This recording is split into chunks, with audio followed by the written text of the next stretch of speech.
So we're in workshop, and John has agreed to share with us some of his research on the subject of heat island effect, and should be interesting, especially in relationship to how it might relate to some of the work we review here.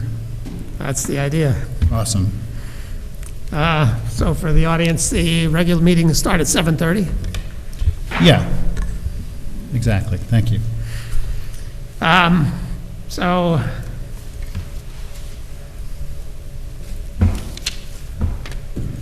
I've been really interested in the heat island effect and how it might affect our future in climate change.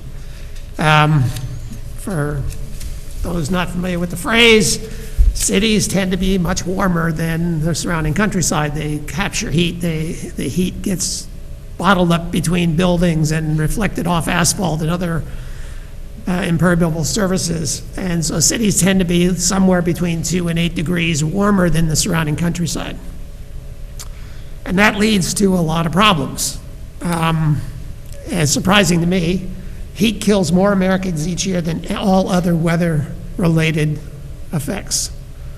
So you hear about tornadoes and hurricanes and all the rest of them, but heat kills more people every year by far and nobody has an absolute number on how many people it actually kills because it affects the heart and other sorts of issues that might end up on a death certificate. So heat also, hotter cities lead to more violence,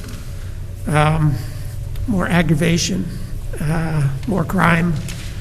And so as climate change and global warming gets worse, what happens in cities? As you can see from this graph, the closer the buildings are, more downtown, more impermeable surfaces, the higher the heat goes up. And so how do you bring that down or regulate it such that it isn't a incentive not to live in cities? Cities otherwise have a lot of environmental benefits. In fact, Doug Kelbaugh, who's written about these issues, and particularly climate resiliency in cities, calls cities the last best hope of our civilization. That's how much benefits come from living in cities from a climate perspective.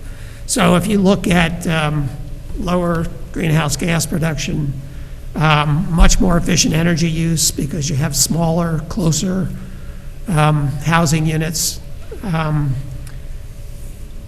less water use, more transportation affordability. There's more options about how to get around so you don't have long commutes and running up your gas bill, which is important these days. And residents in cities live healthier and longer lives on average. And that surprises a lot of people, but urban living is actually much healthier and good for the planet on almost all measures except the heat island effect. And so the worry is that if the global trend towards urbanization all over the world has all sorts of benefits beyond the sort of physical stuff. There's higher education levels, more innovation comes out of cities, better health, as I said before. People who move to cities tend to have lower population rates, which is also good for the climate.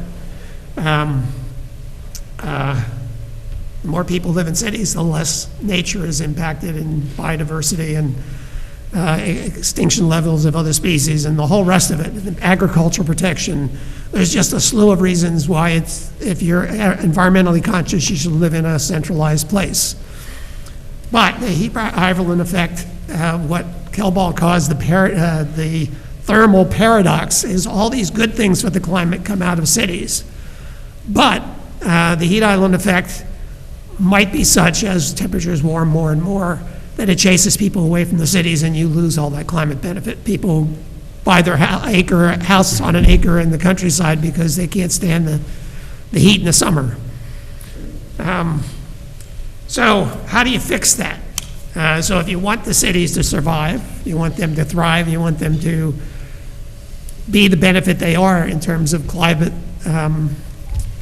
mitigation, how do you mitigate the urban heat island effect? That's the question. So here's a map that I've shown before, I think, that shows greenhouse gases by location, by zip code, essentially. And so if you go down to Manhattan, 28.830 metric tons per year per household. If you go up to Beacon, it's 44.5. If you move out into Fishkill and more commutable areas, it's up in the 80s. So Beacon isn't perfect. It's not Manhattan, green Manhattan. But it is relatively good from a greenhouse perspective. But if you turn the tables and look at the temperature levels, the exact opposite is, as you'll see on that heat map. The one on the top is like from one of the hottest days ever recorded, 110 degrees, and you can see all over the city. This is Manhattan, New York City. There's hot spots everywhere. Generally speaking, you get hot spots between the major park systems and the waterfronts. Wherever there isn't good breezes and their lower scale buildings help with winds and the exchange of temperature and that sort of thing. And obviously the parks, Central Park and Prospect Park and all the major green systems in the city lower the ambient temperature around them to a certain degree.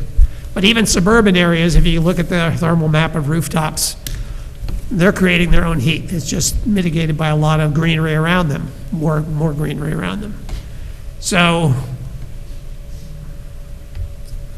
what do you do? So I've come up, not me, the research shows that there's 4 basic levels how you reduce the urban heat island effect.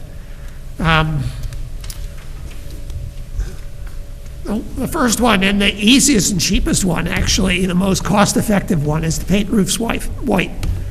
There's a measurement called albedo that measures the amount of radiant energy that reflects off the surface of some surface and heads back out into space. That doesn't create heat, that reflected rays of the sun. And so if you just paint rooftops white, there's now other versions of colors that are just as reflective as pure white, because white gets dirty fast and you lose some of that. But even that, New York City has a Cool Cities program in which they've pumped a lot of incentives into people painting their flat roofs white. And they've painted something like 5 million square feet of rooftops white, and it's made a significant difference. And buck for buck, that's the cheapest thing to do, is just paint the roof white. That helps. Or put on light shingles or a tin roof as opposed to a, black asphalt shingles. And everybody should probably be doing that, whether you live in a city or not. But a lot of people don't like the looks of white roofs. It's kind of jarring and odd. So there's obviously other reasons, other ways of dealing with this that maybe aren't as efficient economically and in terms of reflective value, but have other values, like green roofs. So green roofs absorb more heat, but they, through the photosynthesis and transpiration process, they absorb that heat and use it for other things other than producing heat in the environment. They put out enough vapors and reflected heat that they are much better than your standard asphalt roof.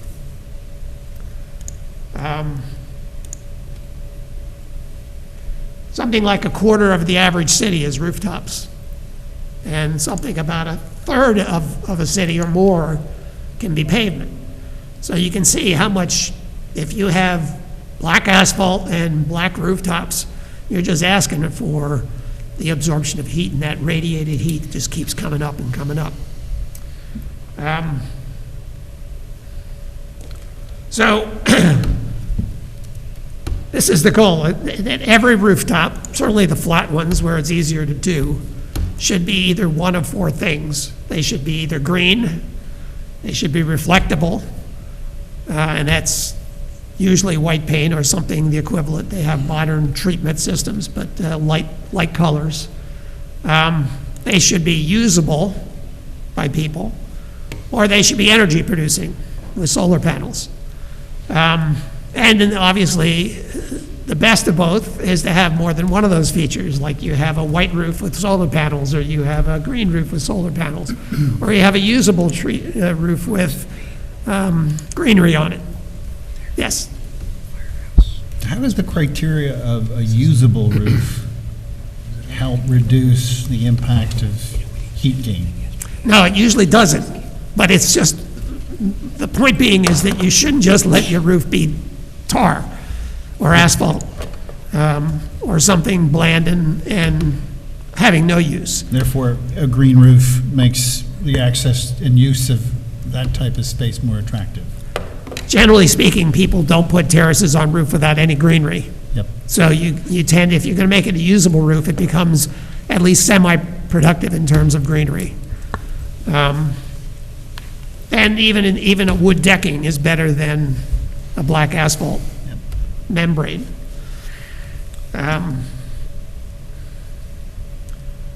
So that's sort of the pitch is for a planning board is to, and I know we don't have anything in our code that requires anybody to do a green roof or a white colored roof, but you can suggest these things, you can.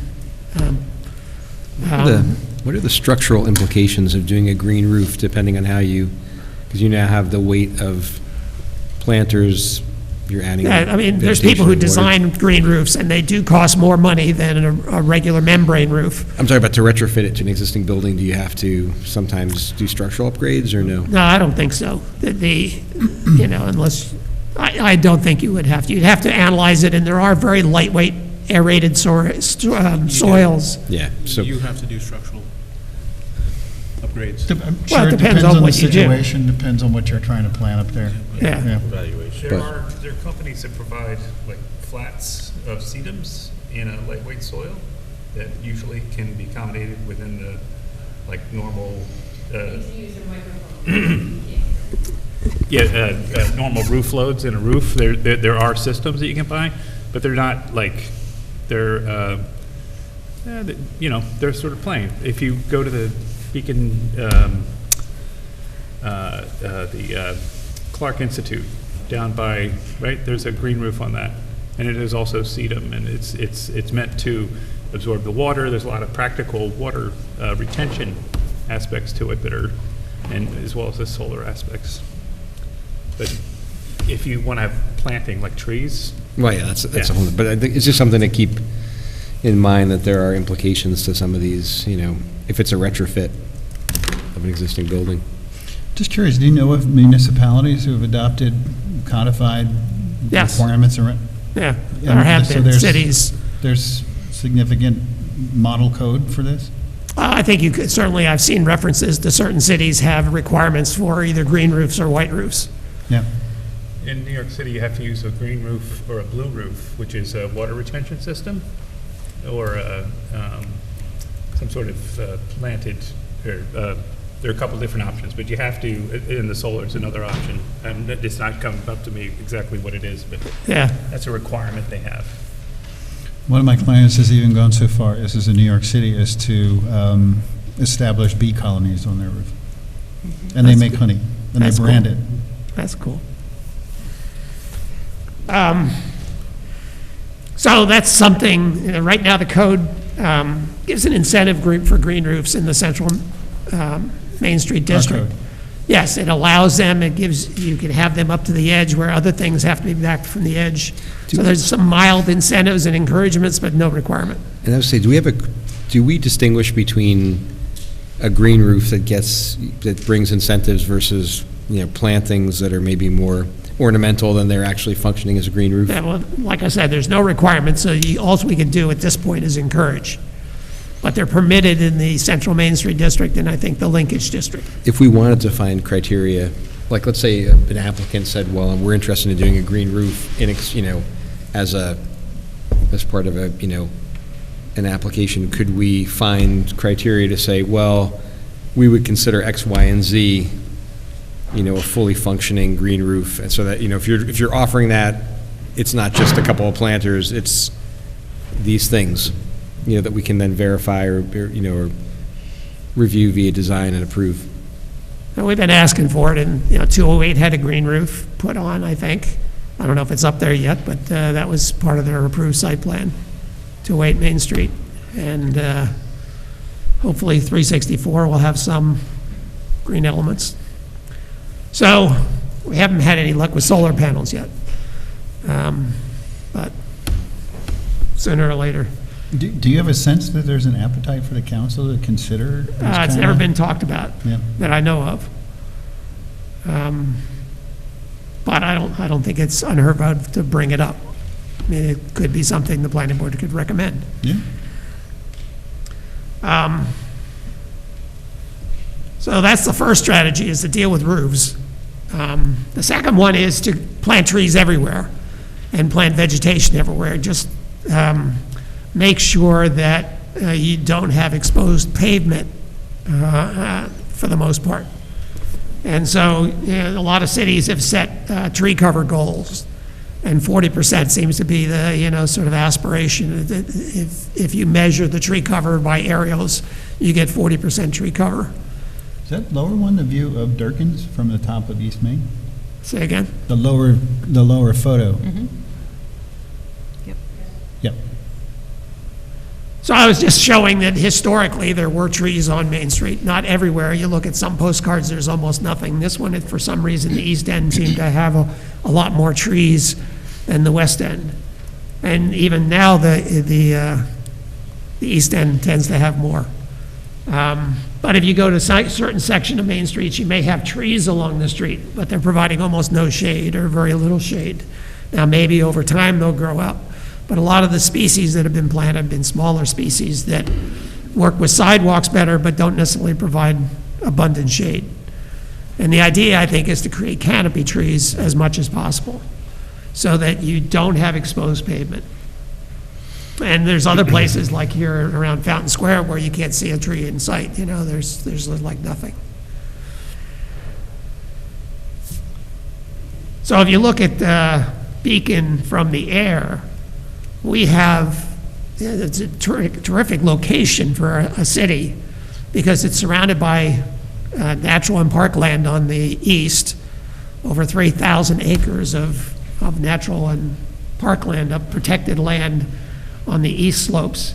And you have the Hudson River on the west, which gives you that sort of breeze from the ocean to the mountains that tends to create it. And even the block system might be created. I have no idea if this is why they thought about it when they set out the block system in Beacon, but it runs from west to east on a bit of a, from northwest to southeast, which is the prevailing wind pattern coming off the river.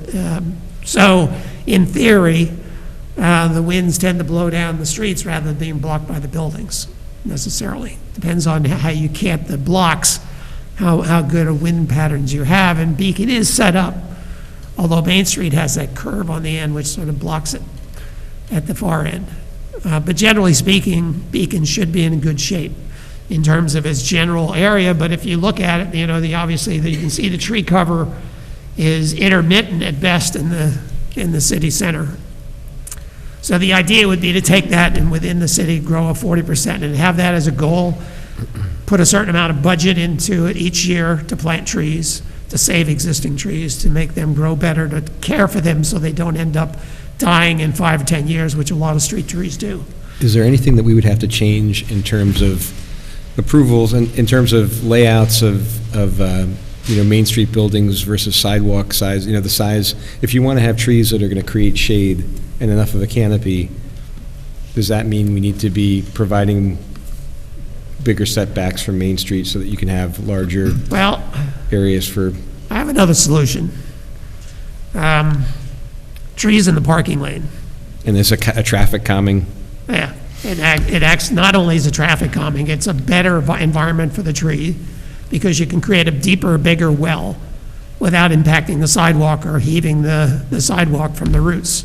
There's always that competition between trees and sidewalks, and one always hurts the other in the long run. So in some places, they've started to put the trees in the street. So instead of having street trees, you have trees in the street. And it breaks up the parking lane, acts as a better traffic calming element It's in front of the wires rather than under the wires, so you can plant bigger species, more canopy that can flow over the street better, because it is trimmed on the backside rather than across the top, which kills a tree in the long run. And there are precedents for this. You know, if you go down to Charleston, you see a lot of trees in the street down in the lower end of Charleston. I have a couple examples from Rhinebeck in which even today there's a tree in the street on one of the side streets. They just cut this one down, unfortunately. But historically, the trees used to be in the streets. They just were banned from traffic. So in order to make it easy for the cars, they've banished the trees to the sidewalks, which makes it difficult for the pedestrians, but who cares for them, right? So I'm not saying that this is going to work on Main Street and you have sewer and water pipes to deal with. That's sort of the main constraint, and snow plows, I'm sure that'll always come up when you deal with this. But even, right now, they put the new bump outs and curb extensions on Main Street. That makes it more difficult to plow, so they have to be a little careful so they can work around trees as well. Most of these things work on residential streets, but even in commercial streets in certain places, they have trees in the parking lane. And it's a way of really giving the trees room to grow. We just found all those extra parking spots, John. Well, not really, because, there's always a space between trees, and you have a 2-foot bumper. So what you're saying is that you don't think it would have much of an impact on available parking? No. This I think concept. you could work out the parking issue. I think the sewer and water pipes issue is probably a more problematic thing. Stormwater, sewer, gas. Yeah. Yeah. Big infrastructure hits. So usually these are designed as new streets rather than Makes retrofitted, sense. Yeah. but depending on where the pipes are. In this city? Broadway Could be in Newburgh used to have trees going down the middle of it. They used to have a trolley down the middle. I'm not sure they ever had trees down the middle. But they have had, I've proposed that for Route 9D, instead of having the two-way left turn lane, have trees down the middle and have turning pockets. But again, it's easier to put them in the middle than it is along the curb line, because that's where the pipes tend to be, generally speaking. Depends on the street. And now I think this is the last slide. So here's a parking lot on Henry Street, the way it is now, which has almost nothing in terms of shade, and has a lot of other issues. And so the Main Street Access Committee retrofitted this, and you ended up with 12 more parking spaces and dozens of more trees. And trees. And you can even provide what they call tree diamonds in the corners of parking spaces, so you create a tree every 4 to 6 spaces without affecting the parking count, because they act as a curb stop. Train station uses that. What's that? Up in the north parking lot, the train station uses that. Do they? Yeah. They're very high, though. So Yeah. they're undesirable spaces.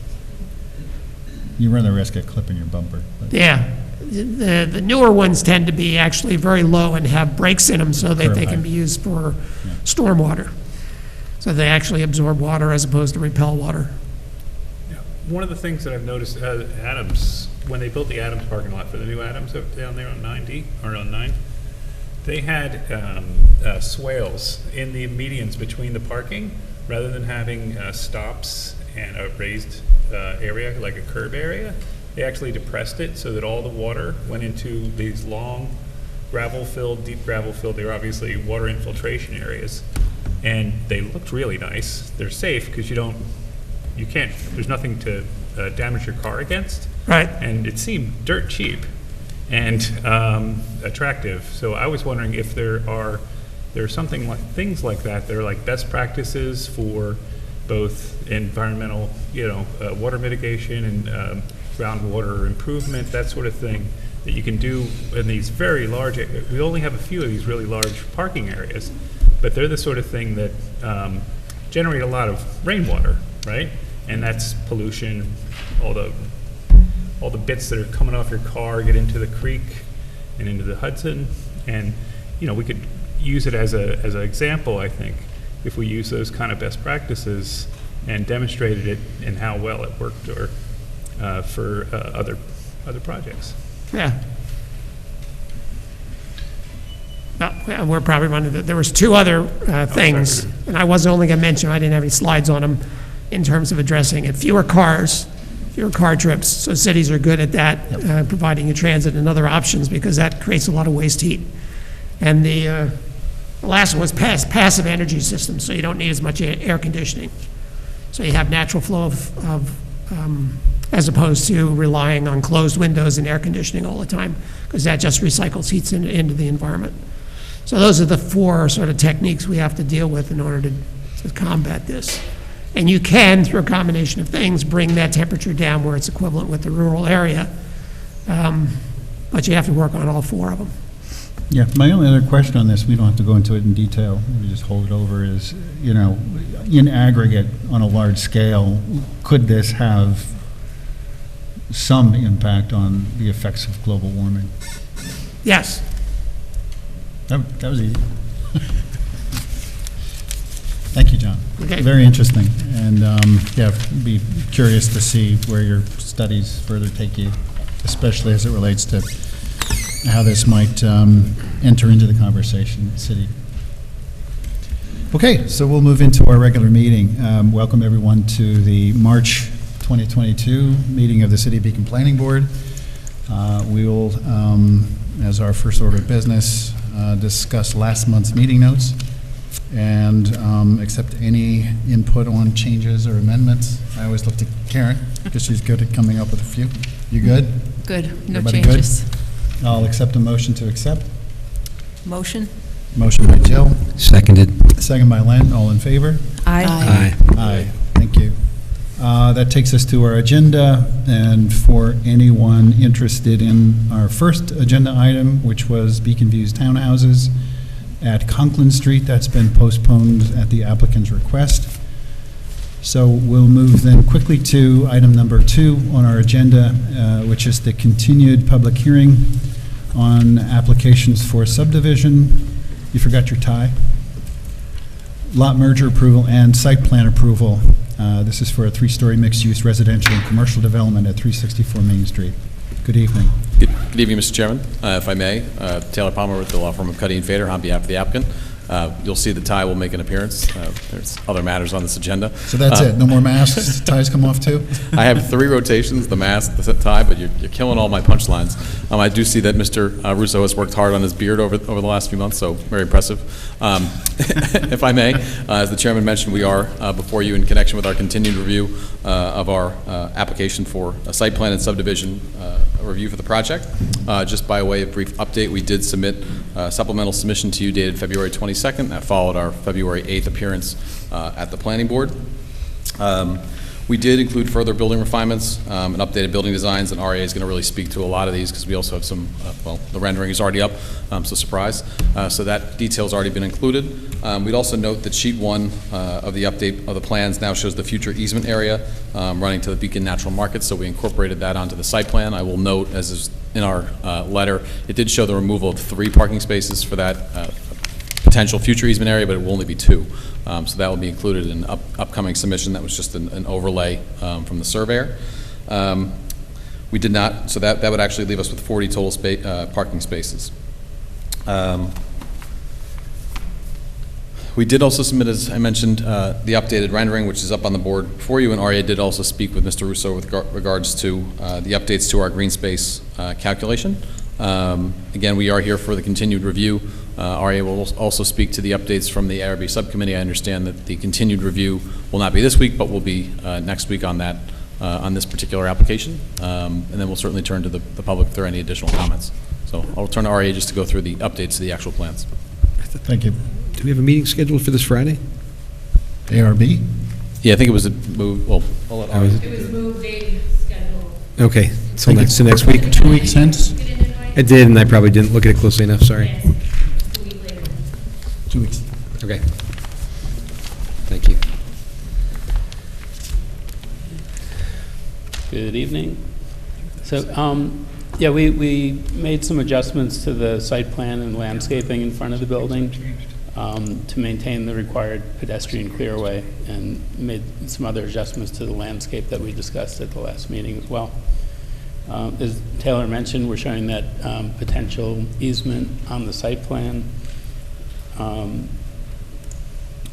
We also met with the ARB a couple weeks ago and made some further changes to the building design that you can see up on the screen. I just got these renderings, so they weren't submitted, with what you got, because I just received those a couple days ago. But, basically they reflect a lot of what we talked about. They show some of the landscaping. The building is all red brick. On the side elevation, there's a stair bulkhead that leads to a roof garden for the tenants on the, at the top of the building. So that creates a little tower element. The building's all red brick now. It's going to be that red sort of beacon brick with the mixed hues. The windows are larger. And then as I mentioned, there's also, I have to show you the plans for a second. So there's a roof deck with plantings, and that's for the tenants on the roof. We're also showing a proposed solar panel location, and we have to look into that and make sure that that's feasible in that location and with that amount, but we are going to be looking into that. So we will be removing as many heat islands as possible, and and we do have the planting in front of the building and along the side of the building downstairs. So those are the main changes. I'll just, since you haven't seen these, I'll just put these up for a minute. But it's the views.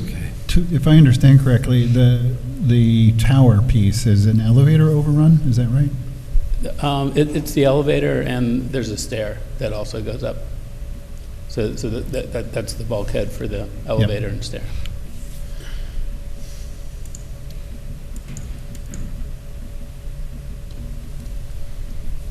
I'll submit the renderings, for the next submission, and we're also going to discuss those with the ARB at that meeting on the 18th. But the renderings incorporate a lot of what we talked about so far. Okay. So I think, that's really the update for. Okay, great. Thank you. Just as far as the ARB review, I know that the group had requested a streetscape view. So I'm assuming that's something you're going to bring with you to the next ARB. Right, so the one that was just submitted the other day, that was just the street view, this view. The other two now incorporate some of the other components in the immediate area, the religious building and then also Salvation Army. So those are on the other two renderings. They just weren't submitted to the board at this time. Okay. They were flashed up there for a second, but. Yeah, Ari, can you just go to the other two pictures? But yes, they will be submitted and they will be reviewed with ARB. Right, the idea being to provide more context, more surrounding, there you go, okay. Right, so these two renderings have the buildings abutting each on each side. Yep. Yep.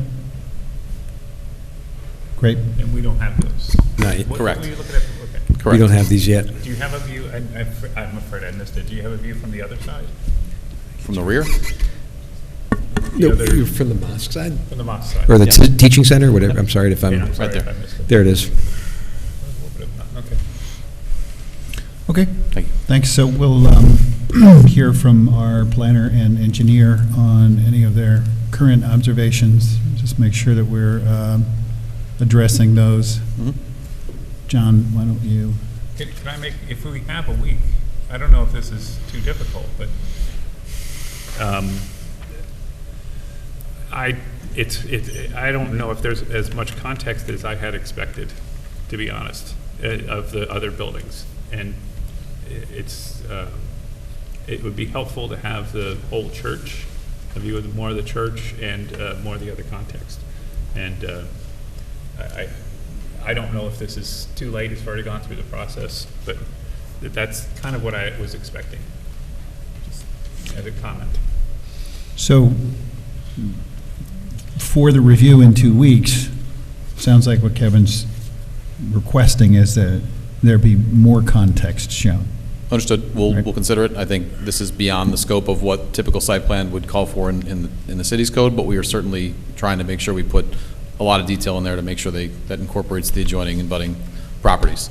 But it is, typically a photo simulation is not a requirement of the site plan review. This is not a special permit either, but we will certainly look at that. We're trying to make sure we have it all accounted for.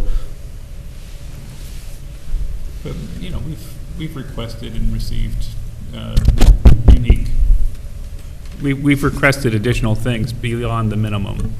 Oh, on a no, lot of these indeed. That's why we have the projects, photo. of course, We have right? 3 different angles, too, Yeah. of the rendering, which is atypical. It's usually between maximum one or two in most projects that we review, but certainly we hear the comment. Yep, and we appreciate the accommodation. Thank you. It helps with our review. Understood. Thanks. John? Yeah, I'll note that on the Architectural Review Subcommittee report, based on the last meeting, it says, for future submissions, applicants should provide a proposed 3D streetscape view of the new building that includes the church and 378, 382 Main, as well as a view from the west side in context from near the Veterans Place Post Office corner.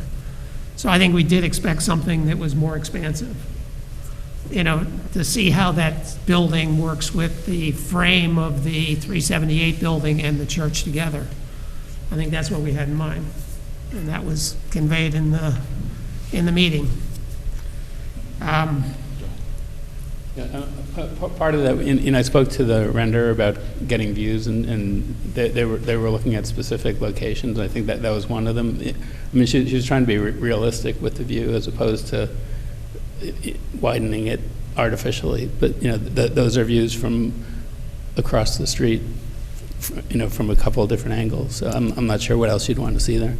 Well, I've worked with people that have been able to take photographs even from Google Street Views and introduce perspective by keystoning the image and other things, and then doing renders on top of that.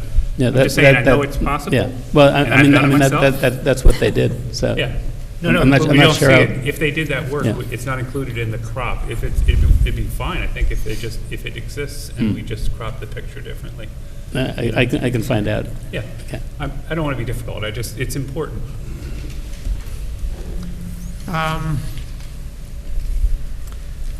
There is a requirement in the code, following up on our workshop, that trees in parking areas must be a minimum of 3-inch caliper. So we'd ask for the planning schedule to be adjusted, instead of just at a 6-foot or 8-foot height, to require a 3-inch caliper for the parking lot areas, so that we can hope for more mature trees that provide more shade right from the beginning. Be nice to see more green planting on the roof, which you show is a lot of terrace and some nice plantings, but not very much. So you have a lot of roof covering that isn't in any sort of green condition.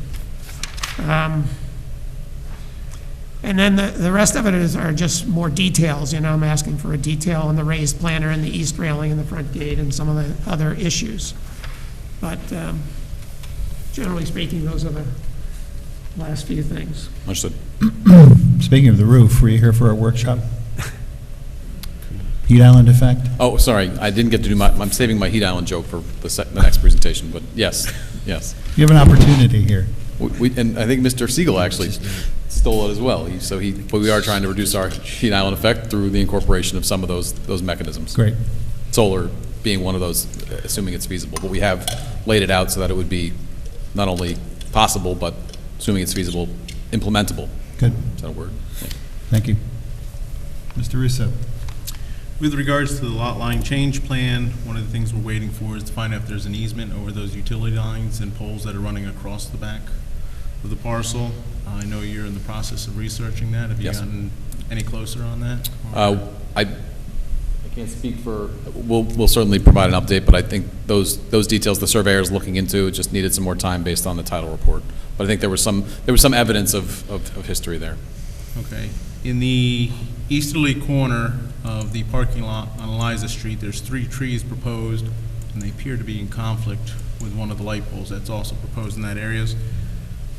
Should be coordination between the lighting plan and the landscaping plan. Afraid that's just going to block all the lighting out. And then some of the others are just cleanup as far as the plan goes. You made a note about signage being legible, indicating location of site. Oh, yes, the accessible parking signage. Okay. That should be, Ari, I see if I could put that on the building itself instead of right in front of the parking stalls, especially the no parking that you have right in the middle of the accessible handicap ramp. So this is all going to make it to the next iteration. Yeah, Great. these are a lot of, I think, May- T-crossing, I-dotting items, too. May I ask a signage-related question? You may. Thank you. The entrance from Main Street, the driveway on the east side of the building, is there signage shown on site plans for, do not enter, or, I think we've discussed that this is going to be, or I'm sorry, it would be enter only, do not exit. So is there going to be signage at that driveway intersection with Main Street and, any traffic direction? Is there going to be There is any other? There is signage on there, it's all faded out, so that, one of my other comments was they have to darken it all, bring it forwards. Yeah, because I'm kind of wondering, Your answer's coming. Yeah, Thank you. we'll clarify it on the site plan, but yeah, there was the intent to have one-way signs at the entrance, and I believe do not enter is at the back end, so Yeah. that when you're coming out, you couldn't go that way. yeah, I misspoke the first time, but yeah, the do not enters will be back in the parking lot. Any other signage proposed in terms of any kind of commercial signage that identifies as a drive for, or just the traffic signage? And one of the reasons I'm asking this, I'm just kind of wondering, because of that driveway being there and being a one unidirectional drive, are we going to have, signage kind of cluttering up the streetscape where it meets Main Street, that we're not really thinking about right now in these renderings, but it'll be there? I'm not aware of any other signs. Yeah, I don't think there's a need for a lot of signage there. I would prefer, Just the to do not enter minimize at it. the far but yeah. end is the really only critical one. Right. And maybe an arrow on the pavement. Yeah. Thanks.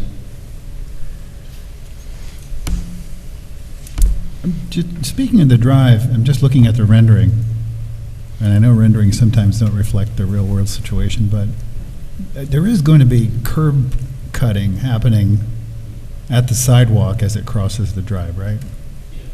Okay. It shows a tree in the street there, did you notice that? I don't know how you anticipated that, but it's in the wrong spot. Yeah. I didn't pick up on that. That's cool.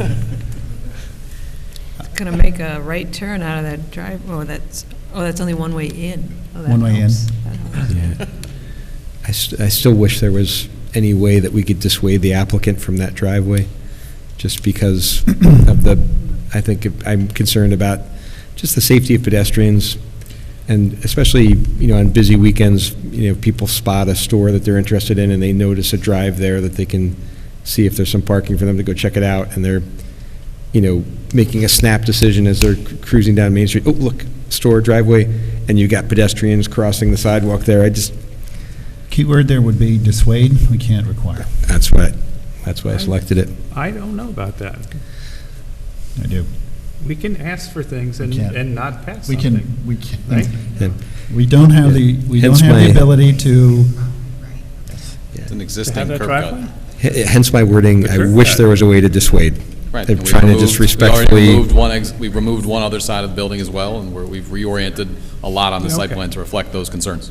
Yeah, appreciated. I think that, and I guess the only reason I ask is I think that, My point is that we got to have one conversation. Go ahead. I just think that there could be a benefit of what could be done with the design of the entrance and the pedestrian approach to the main entrance of the building, where in the long term, the attractiveness to, potential residents and the overall enhancement of the design of the building and the site plan might outweigh the benefits of that driveway that are currently, perceived by the applicants and the designer.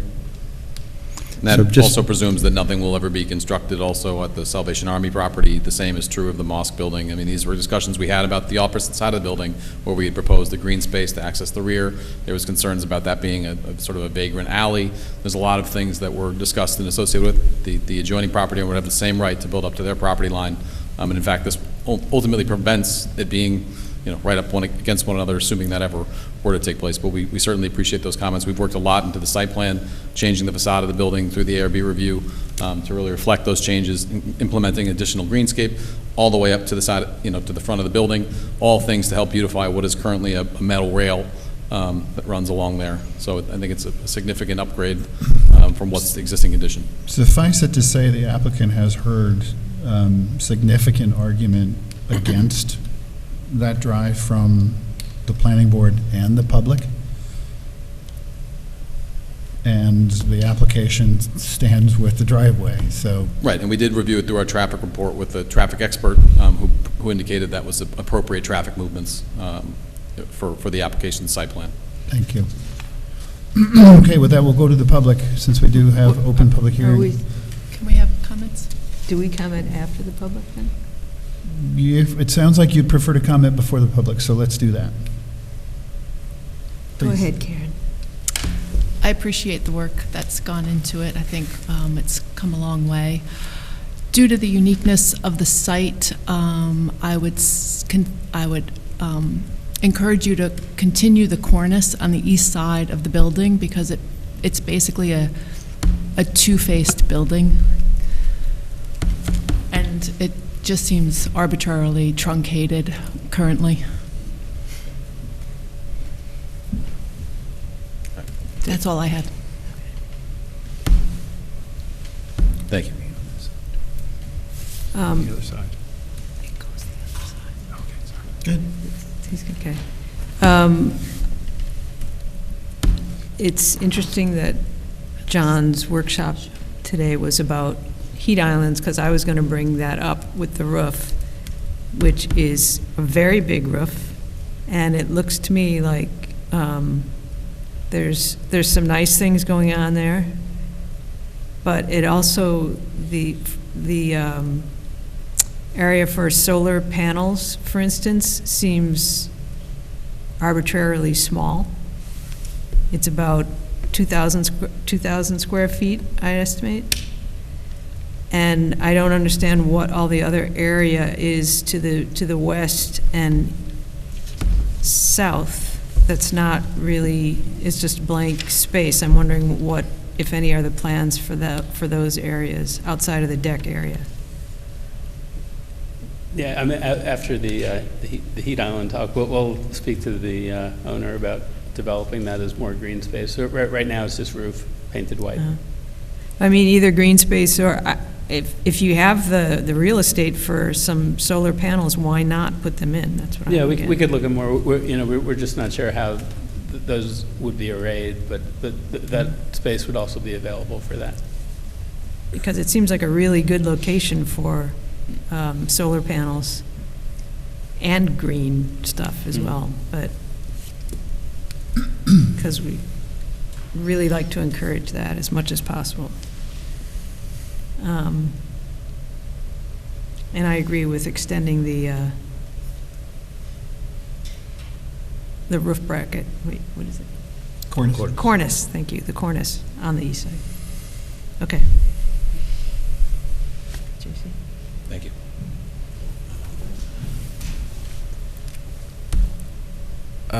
Yeah, I'd like to echo the statement that I think that the application has improved significantly. I mean, I think that as we reflect back on the original application of 4-story, I think that that decision, to not seek that variance is a wise decision, because the scale of the building, I agree that the roof is out of proportion with the facade in terms of like what you would think the massing of a building on Main Street, and I think there's an opportunity to take advantage of that large area on the floor, on the roof.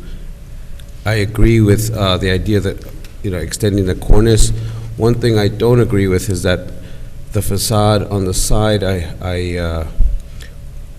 because it's not facing Main Street, I feel like it's trying to pretend it's facing Main Street, and, you know, I'm still not convinced that, you know, the side of the building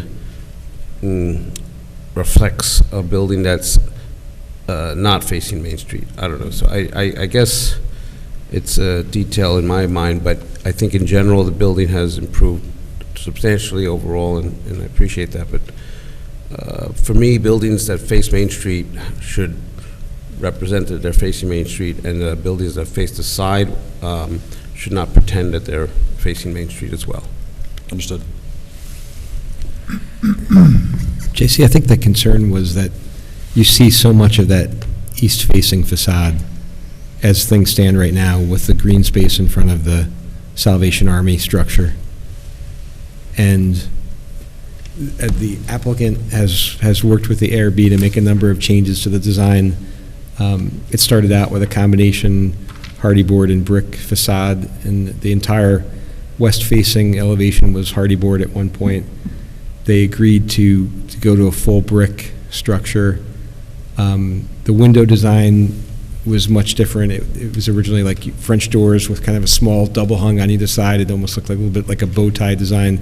The windows were changed to be a little bit more reflective of kind of a larger Main Street structure. And I think we talked about building a focus for that pedestrian entrance on the east side so that, you know, so we talked about how some of the buildings in Beacon that are the buildings that face on Main Street but are longer buildings, like the Carriage Works that contains the Beacon Pantry, they're industrial buildings, and the sides of them are often pretty nondescript.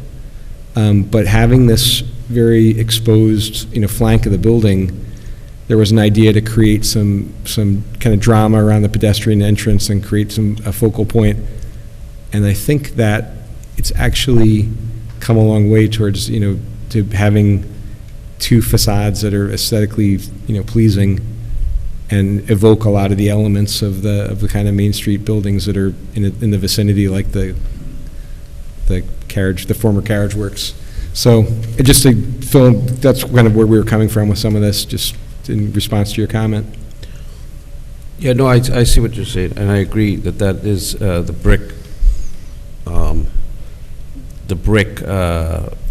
sort of vocabulary is I think a better improvement. And I also agree that the bulkhead, breaking up the bulkhead, you know, having the bulkhead sort of interrupt the long horizontal.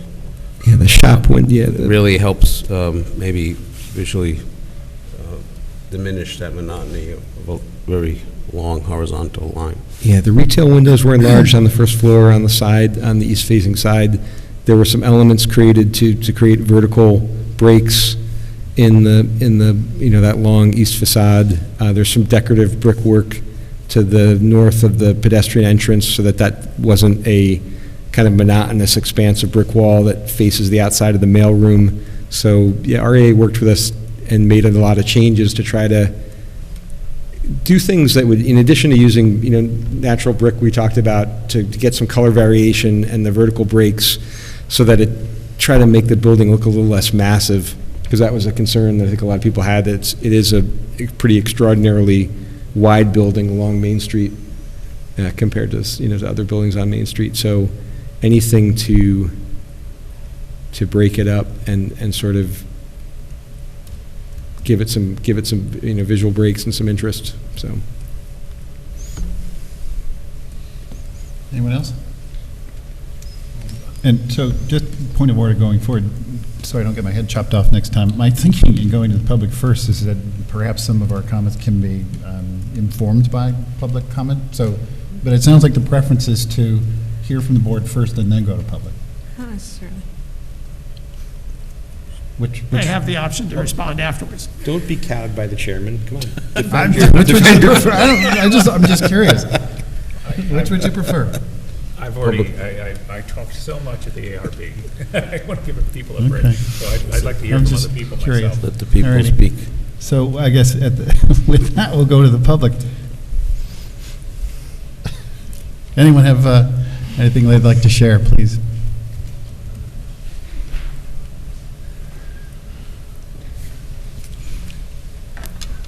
Good evening, Teresa Kraft. This section of Main Street is a nucleus of the town's history, from early carriage wagon building days to FDR's New Deal project, where designers, architects, and engineers built out many of the city's early infrastructures. This build-out is too big for this section of town. Allowing this lot merger will continue to set a dangerous precedent, not only for the rest of Main Street, but for other historic districts and significant structures in our small city. This project is referenced in the submission as 3 stories, but let's call it what it is. It's the new elephant being paraded down Main Street, and it's really 4 floors. An outdoor tenant space floor is still a floor, that's 4. I have little faith in the bulk of this development team's effort that this project will have significant architectural details that will make it blend into its surroundings. One only has to look down the street to see the building in construction with almost the same building team. It's flat as a cardboard box with no visually appealing architectural details. It looked good in the pictures. I keep looking at this project submissions package for drawings that place this new building into its surrounding neighborhood and not left up to the public to generate renderings to show the city residents on social media what this project will really look like. I see it was called out in the ARB subcommittee report for future submissions, but the city and public have been asking for these for years. It's time for enforcement. I still see potential issues for public safety on the entrance driveway. Again, I urge this board not to approve this lot merger and the oversized site plan as proposed. Allowing it to pass with approval would be another blow to the entire city. And again, this does not look like any public green space for the public, as we were led to believe we'd see here. Thank you. Thank you.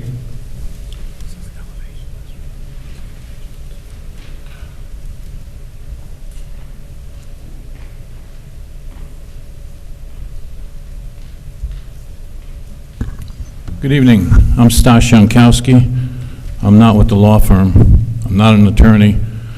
But John, I have to differ with you. I think the board does have the power to ask the developer to eliminate that east side driveway.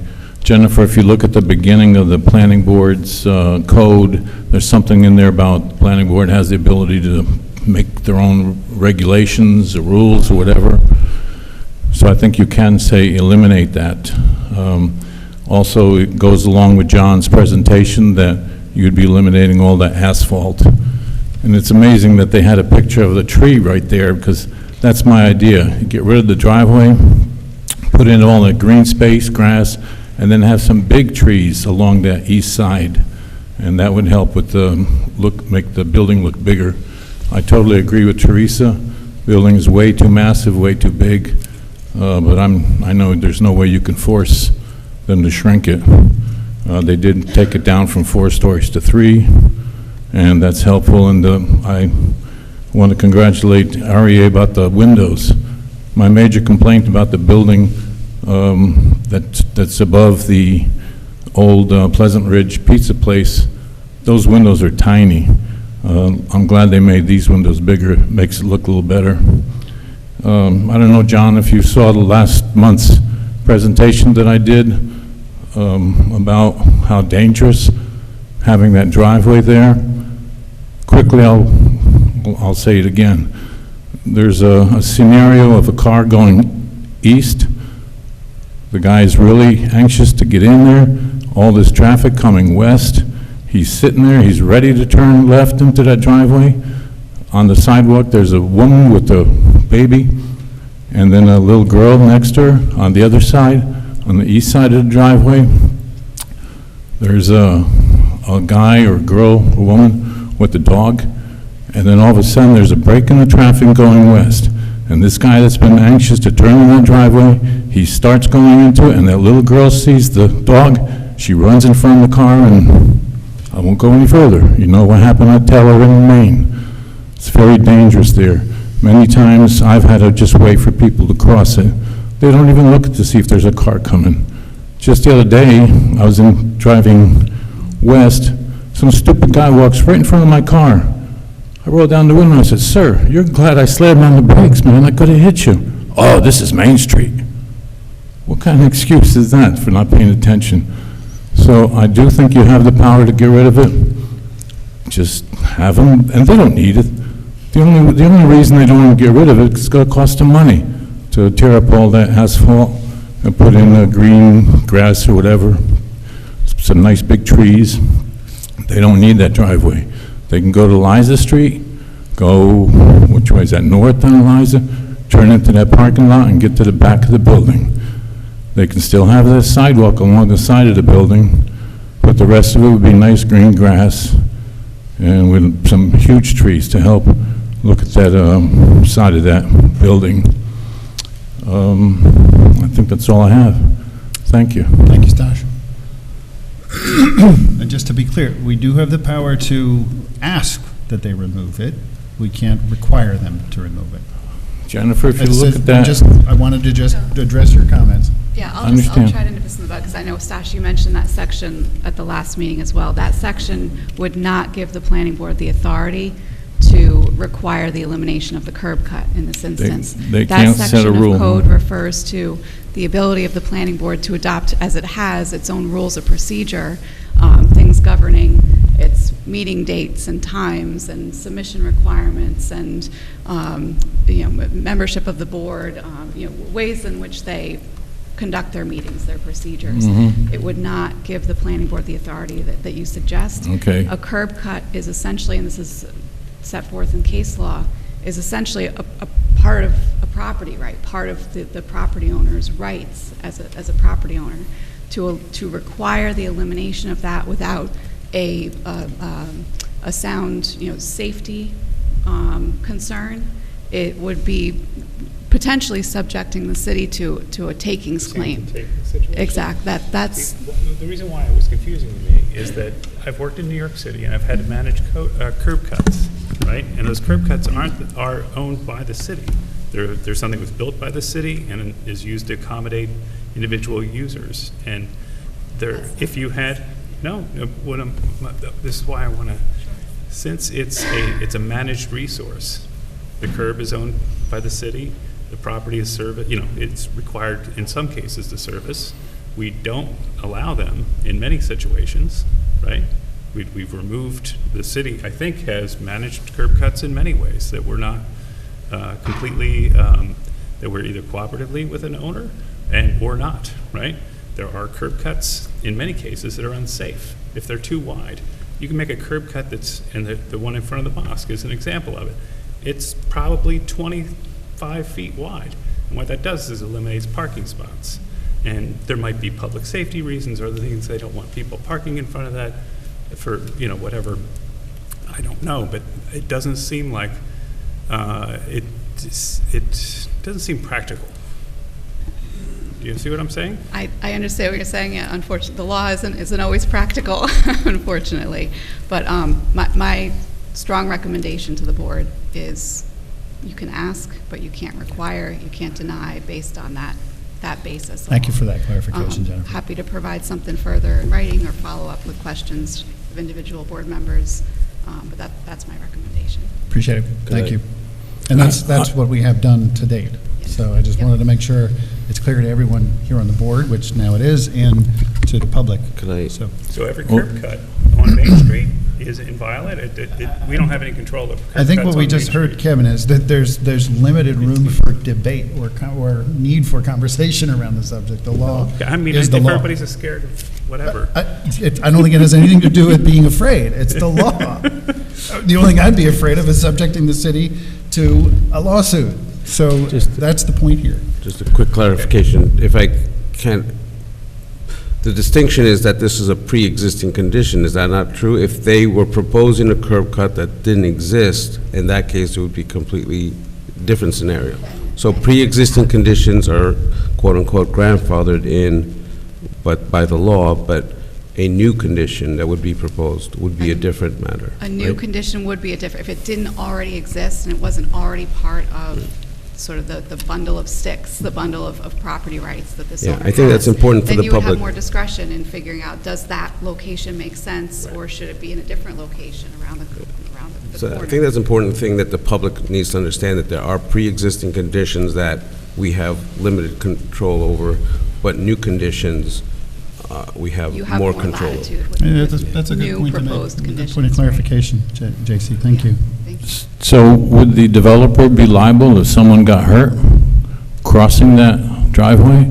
The scenario that I gave? That's not a subject that we can answer or should even try to Well, address here. I understand. I'm just bringing it up for the developer. We're the planning board. I'm bringing it up for the developer's ears. Then we'll leave it at rhetorical. Okay. Anything else, Todd? Yeah, one more thing. I would like to see a picture or a rendering from, say, the Monster on Main all the way over to the other side, not just what they provided, a wider panorama. Thank you. Anyone else from the public? Sorry, did you have something, Glenn?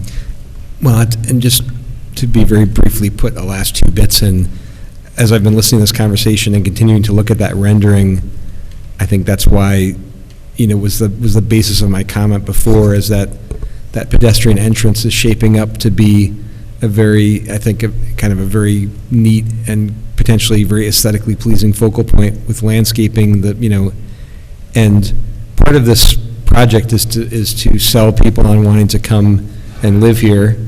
And I think, again, I just think it's worth applicant taking a step back and looking at that rendering and considering how much more exciting and desirable the main entrance for the residents of that building could be made if the driveway was eliminated and the landscaping and the walkways for the pedestrians were really allowed to be pumped up a notch. I think it could really pop, and that's good for business. And I'll add to that, I'll leave it at that, that we could retain the curb cut and put bollards in. You wouldn't be taking away and use that as a paved pedestrian area that would have intermittent use and could be used for tables. It could be used to increase the rental and public, its ability to be a public amenity for those spaces that are facing one of the few public spaces that is that large in the city, which I think the comprehensive plan and other public forums have identified as very important things to the citizens of the city. So that wouldn't take away the ability or the physical part of the curb cut, and would allow its use in the future. But it would also allow it to be not just a seldom used automotive thing that will be unattractive and unpleasant to walk along and look at, and unsafe. So that's the last I'll talk about it. I think the We safety could put a note on the site plan that allows the developer in future, if they want to close it off, they have the right to do so under the site plan, and that would give them the option if they want to close it and then it works out successfully, they think about it in the long term. Yeah, one of my work safety moments this week was that there's been a spike in vehicle pedestrian accidents over the last couple of months that, according to our safety officer, was alarming, and that's one of the reasons why the safety element has been kind of weighing on my mind. Did he give you any sense of why that's happening? Just curious what this phenomenon is. His take was attributing it to things reopening and people forgotten how getting to it drive during the pandemic. They did it the first time, That's so frightening. Yeah, look, safety is obviously of utmost concern. There are countless curb cuts in situations like this along Main Street, and every single one of them poses this risk. You have to rely on pedestrians' consciousness towards safety, drivers' consciousness towards safety. It's a collective thing to create a safe environment. It's not just up to one sign or eliminating one curb cut. And again, in this case, we can't require it be eliminated. In this case, you did eliminate a curb cut. We eliminated one. And you yes. eliminated traffic only in, not coming out. There were pedestrian concerns about the crosswalk that's been removed. So we even looked at going in the site the opposite direction and coming out this way. So this has been through the laundry machine back, and again, to try and make sure it's the best and most effective orientation. So we looked at it from more than one way to make this function. The distinction there is you have the cooperation of Correct. Yep. Mandated as voluntary. Taylor, you brought up the topic of what other property owners might do in the future in terms of, how that impacts what you can be relatively certain of, and that you'll have access to. And I just, before I forgot about that, I just wanted to kind of make a comment to the planning board that, there's maybe not a ton of locations on Main Street where there's still development and infill to happen, but things could change. But I think we need to revisit at some point the kind of air and light issues and, what happens in terms of if something does change with the Salvation Army property, or something changes with the mosque, or the Beacon Natural Market property. When's the comprehensive plan due for another update? It's 10 years. It's 10 years is up, right? Yeah, I mean, just that kind of thing falls under the purview of a review of comprehensive plan. 2027. But we're hitting, these. We can always do interims, right? But you can. Depends on the city. I mean, the city really has to make the call for that, if we feel it's important and necessary. Part of that is through yourselves, the public, making the appeal to the city that zoning and issues like this need to be addressed by the city through a relook at comprehensive plan through zoning. Yeah. That's how this happens. Because at a certain point, when you get to the planning board, the law is the law, it's too late. We don't make them, we administer. Yeah, but these issues are looming large with Of these course. kind of projects, and with, Yep, but what I just Go for the described is line. the mechanism for effecting that type of change. Thank you. Yep. Anything else on your end?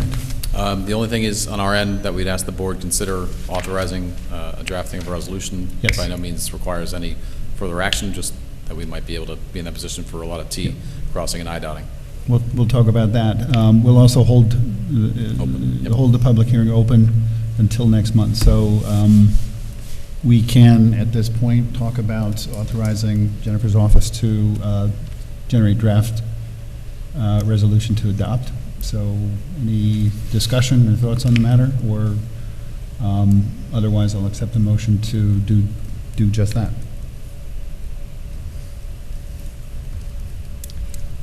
It seems to me that there's still some issues about the roof and the architectural details to be Well, resolved. it'll be a draft. We still have, in 2 weeks, work by the ARB around the architecture. And our supplemental will also incorporate those details from today's meeting for consideration at that meeting. So part of the effort process to not rush things, but move them along.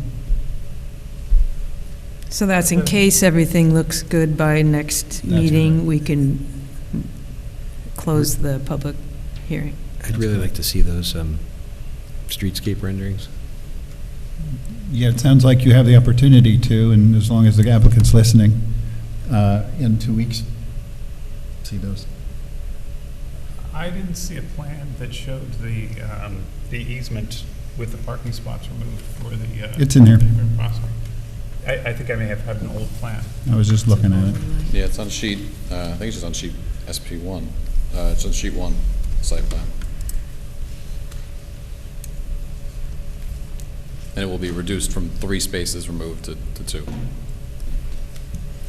And by the note, I take it that there's no current agreement in place. There is no formal private agreement between the parties to date. However, that We note, last had communication on Friday, so there are discussions regarding terms. that note allows for this current Right. owner and any future to enter into an easement agreement with your applicant.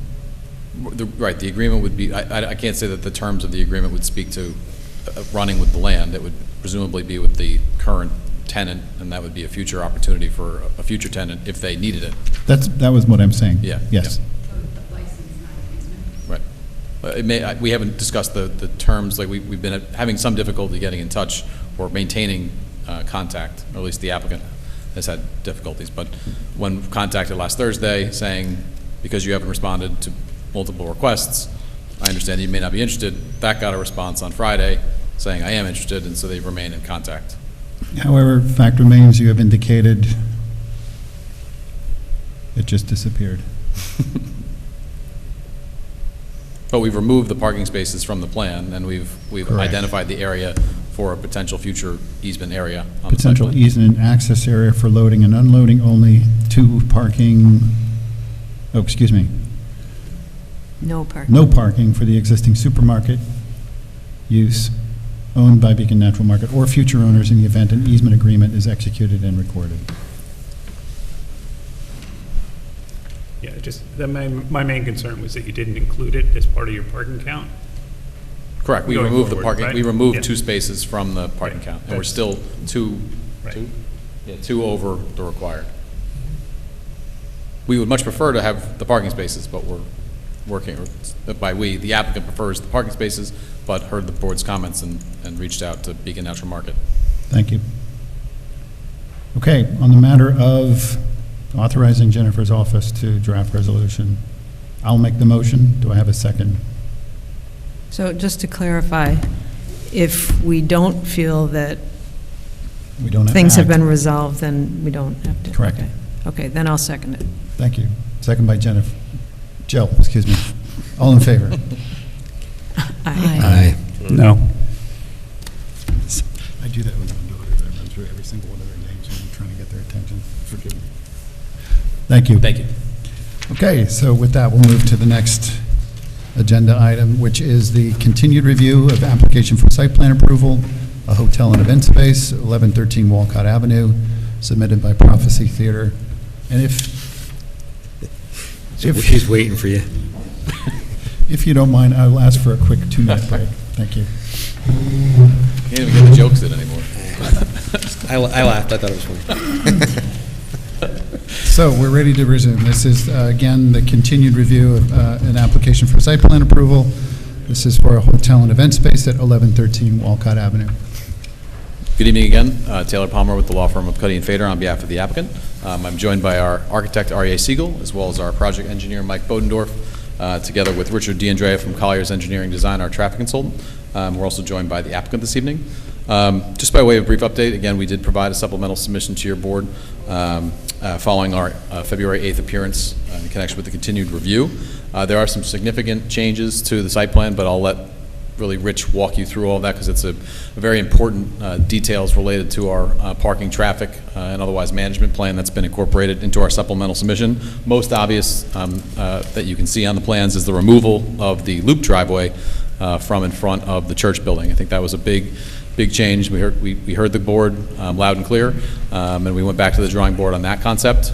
We also spent a lot of time in the lab looking at site circulation coming into the site, and again, associating that with event drop-offs and sort of the function and overall other components of the plan. And again, as I mentioned, that the parking and traffic management plan goes into supporting our other considerations that we've identified about parking availability off-site. Of course, the site is underparked for the proposal.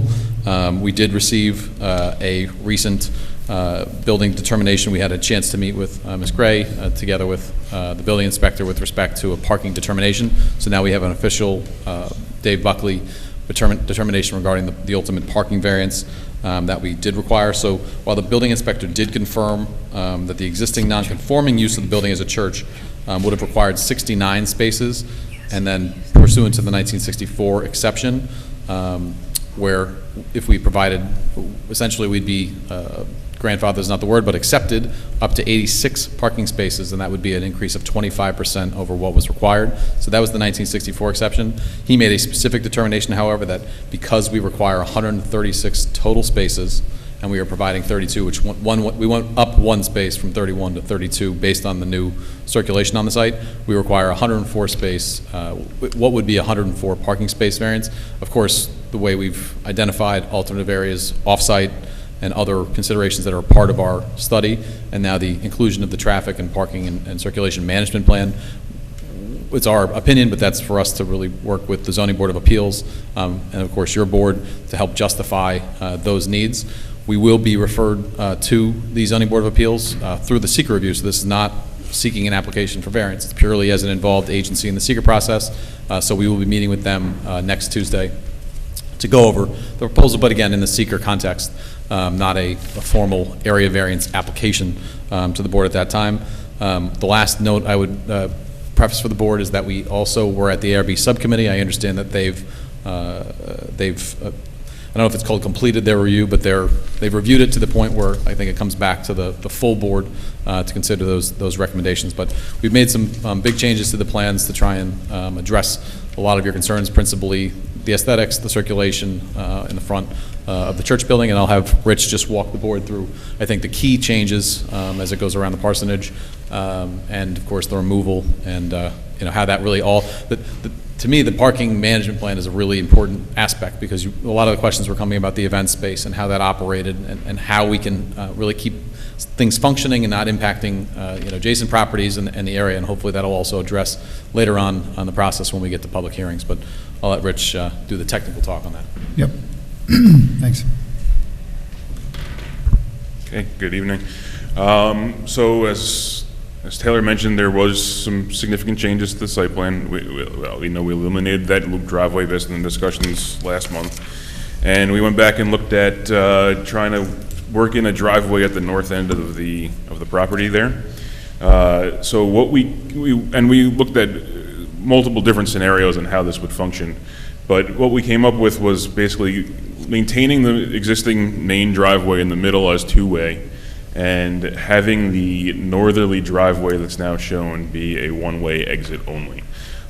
We see that exit only driveway as being generally, in most situations, being a lightly used a driveway for delivery vehicles. If you look at the circulation plans and things like that. General circulation, though, we don't see that being heavily used. In the event condition, when we have pickups, drop-offs, things going on, that would be now we would make this kind of managed one-way circulation with traffic coming in through that main driveway and going out through that exit-only driveway at the north. And I actually have a plan, but we'll get into that in a minute. There was a couple reasons why we looked at doing it the way in the fashion that we did, having that northerly driveway be exit only. One of the main considerations was the fact that we felt that where cars are exiting at that northerly driveway location, that's right where the existing crosswalk is, across Wolcott Avenue, right there, just north of that driveway. That's with the flashing signs there. So, one of our concerns was if that became your entry driveway, that people would be, it's kind of hidden at a little bit as you can't see it as well if you're coming down that road. Not that you can't see the sight distance, but you don't pick up the driveway necessarily. And we felt that for pedestrians crossing also, that if you're coming out that driveway, you pick up the pedestrian and you have a better shot just exiting there. So that was why we chose to go in that direction. Part of the reason why we chose to go in that direction. We realized that now with pickups and drop-offs, they're going to be dropping off on the hotel side when people may be coming in want to go in across to the church during the events. But we think that can be managed as well. I'll get into a little bit later. So that was the general change on the circulation. We did, as Taylor mentioned, we lost 2 parking spaces. We added 3 others as parallel spaces along the north side of the hotel extension building there. So now we have a total of 32 parking spaces. I think there was a question in one of the comments about whether that was meant for employees, or I don't think there's any specific designation to those at the moment, but we can discuss that. So that's the overall site plan. I was going to go into some other traffic things. If you want to talk about the site plan first, we can do that. Well, obviously, parking is going to be a big topic of conversation tonight Yep. and in the future as well.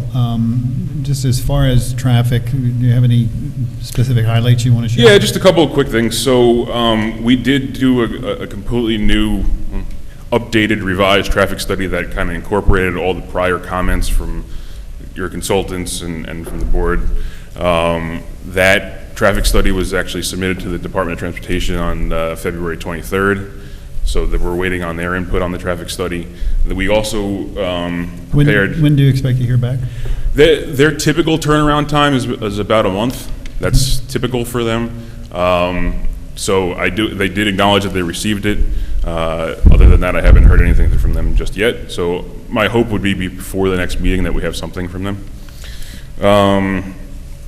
So we did incorporate those into the traffic study. The traffic study also provided a conceptual layout that was asked for the Tompkins lot, as far as how many parking spaces could actually fit on that lot.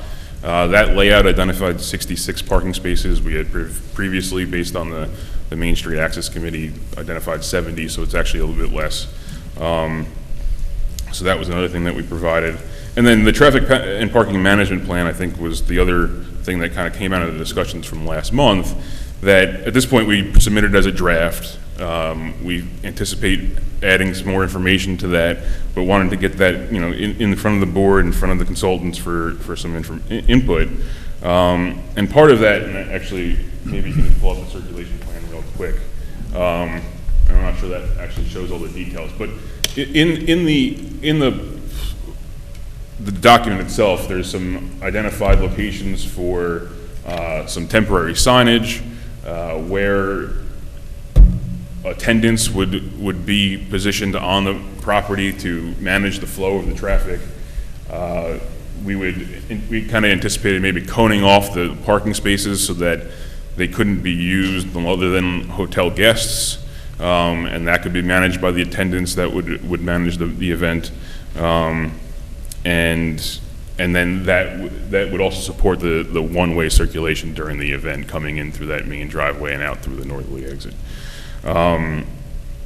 That traffic management and parking plan also identified ways to disseminate further ways to disseminate the parking information during the ticketing process, if there is tickets, or however that may occur for maybe a wedding type event or a conference, that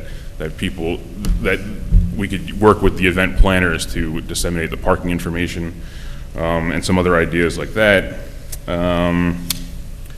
And like I said, yeah, that also was submitted to the Department of Transportation as well for their input.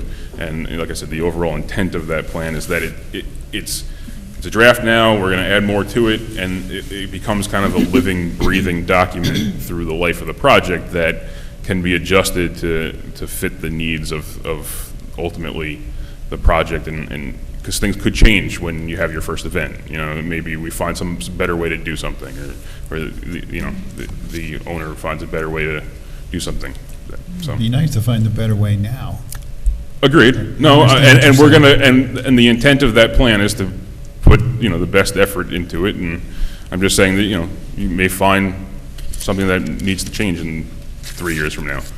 So it's just something to be referred back to, and it gives you the basis of how to manage the circulation and parking for the events.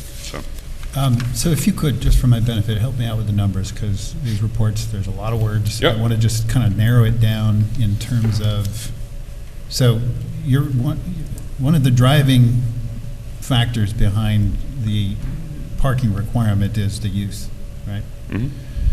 So the requirement based on your use is what number? So per what we got from the building inspector, we're a total of 136 required. 136 required. That doesn't account for the fact that we're maintaining that the cafe use and the event space are non-simultaneous, right? So we've talked about that before. So that could be up for debate, but... Well, I think that's part of our argument of why... Was that a part of your conversation with Dave? It was. Just in terms of, okay. Dave doesn't have the ability to make that interpretation. Dave has to live in the finite world of, Dave has to live in the finite world of pure numbers, or we would suggest that we only require a variance of 18 parking spaces, or some much reduced number, because as we noted, we have the 1964 exception that would allow us to be grandfathered up to 86 spaces. So I think it's, again, you can make me do the Taylor math. It's always dangerous when we get into Taylor math. But we were trying to make the justification of what we could have on site based on the 1964 exception to what is required from the overall number, totally ignoring all of the submissions that we've made that speak to the, simultaneous use or non-simultaneous use. So all those factors don't get considered when it's into the specific determination. At the Zoning Board of Appeals, they can consider those factors, and this board, of course, in its consideration of the review of the special permit, So, can. in terms of again, a lot of words. You ever seen Amadeus? Just have to avoid the math. When the king comes to him and says, there's just too many notes. So the requirement is the 136 parking spaces, right? And it sounds to me like the non-simultaneous use consideration is not a part of that number. Correct. Got it, okay. So you're looking for, you're able to provide then 32, is that right? Yes. So there you go, you got 104 parking spaces that you're Exactly. looking for a variance for. That's correct. And part of the argument around that variance is your proposed ability to find other avenues for parking, and those are listed. One of them being Tompkins Fire Hose. Yes. So part of the conversation has to be around, one, what agreements then are in place for all of those considered, but also what happens when a parcel like that potentially gets developed and you don't have those parking spots anymore.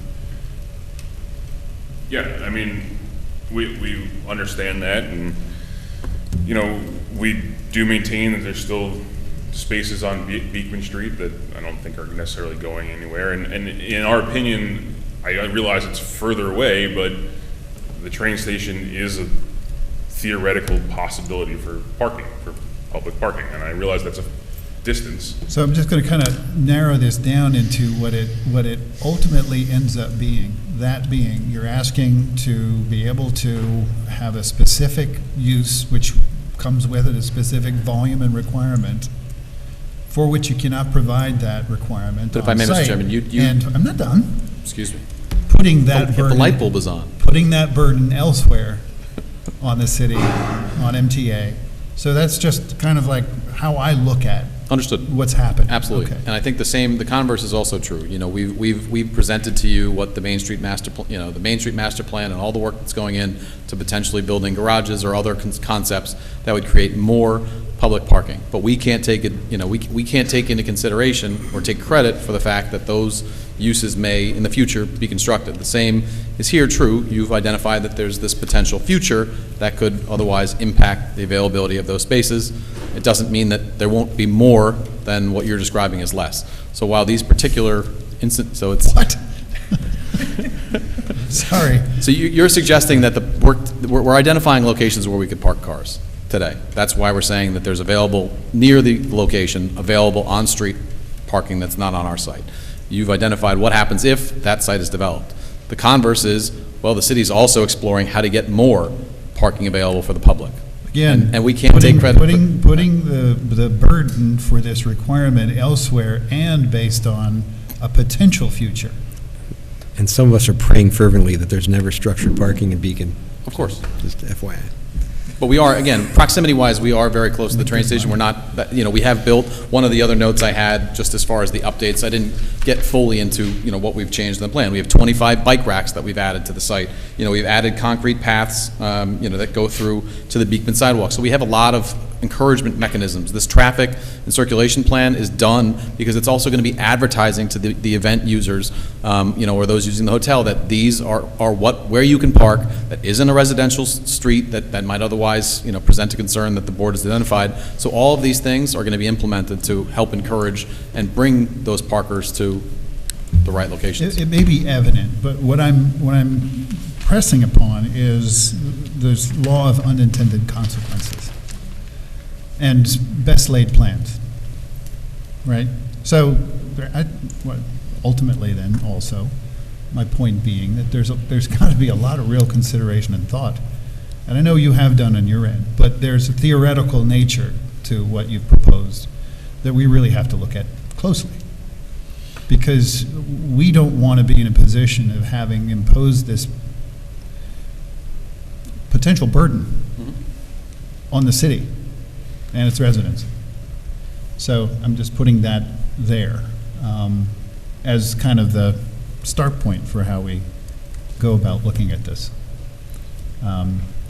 So with that, is there anything else on your end that you'd like to share with us? We will obviously hear a report out from the ARB on their work with the applicant on the architecture. We also have the benefit of Creighton Manning here with us tonight, Stark, to share their observations on your traffic analysis as well. So a couple of things we want to get to. Great. So I think with that, we'll go to the city professionals, and we might as well start with any feedback and observations you'd like to make on the traffic analysis. Thanks.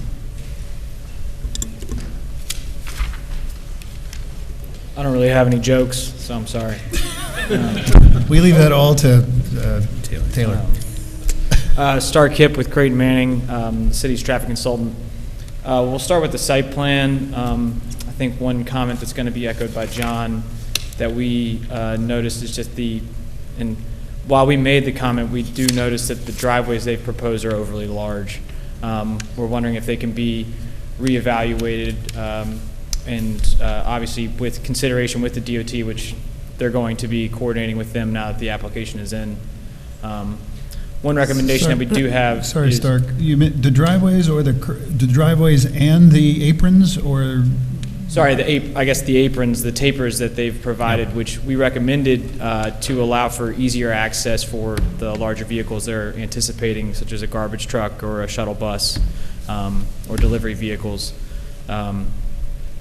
Given the egress-only nature of the north driveway, there's the potential that you could eliminate the right side of the taper, since really that side of the taper is intended for right turn ingress vehicles, which won't be occurring at that driveway.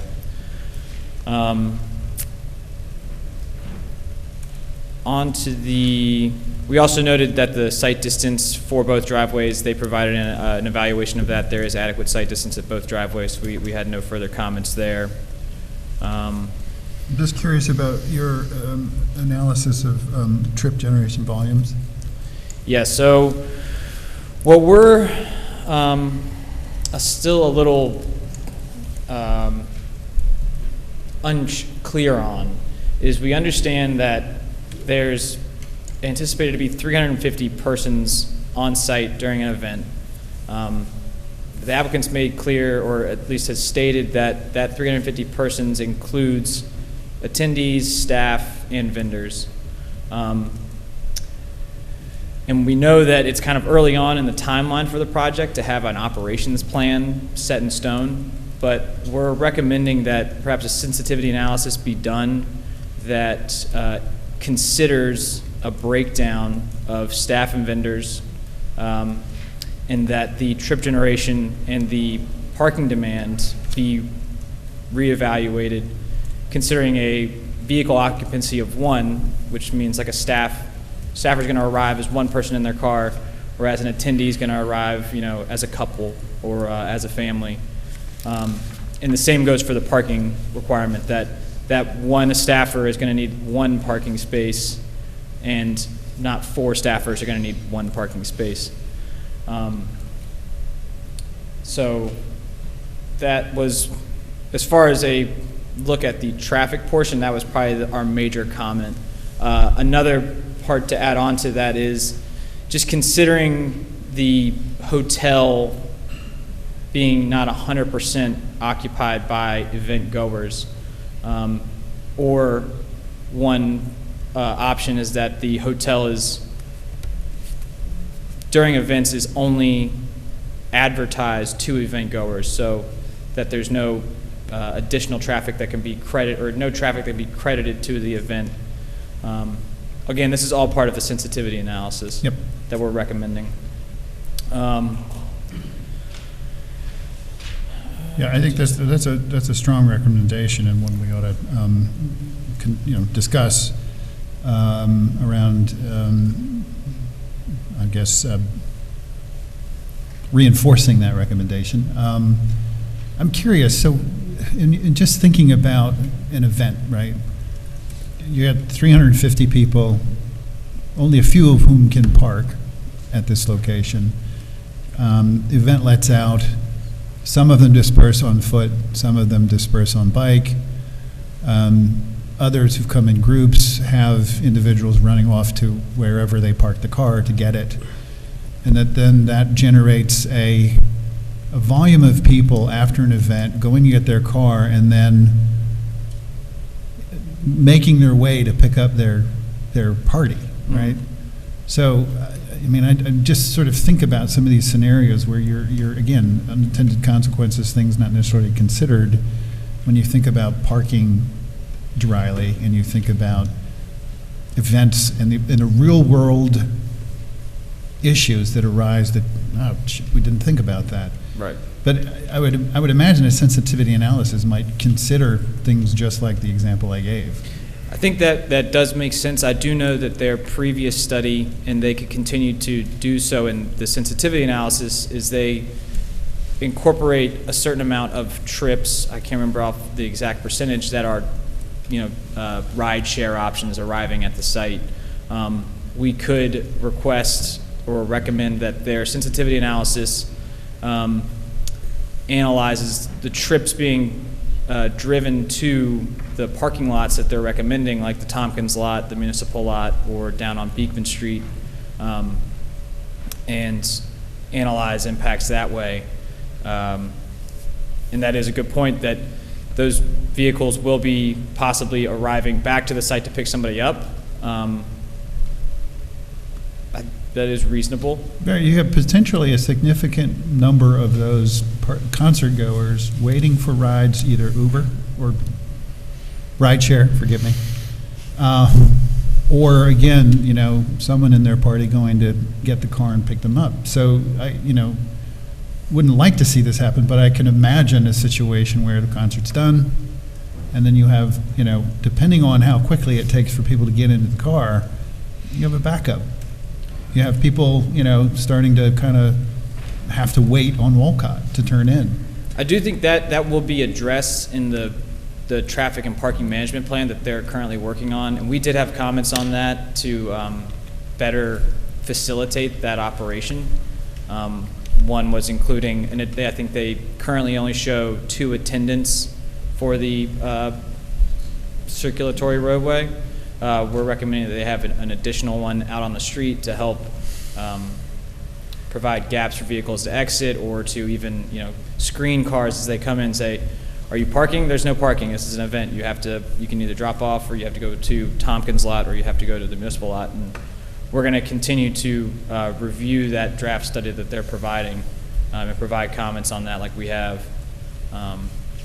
But I do agree, those are good points. Great. Anything else, just in your review of applicants?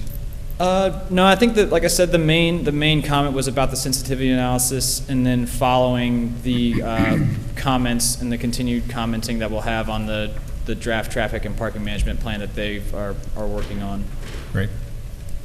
Any other questions for start from the board?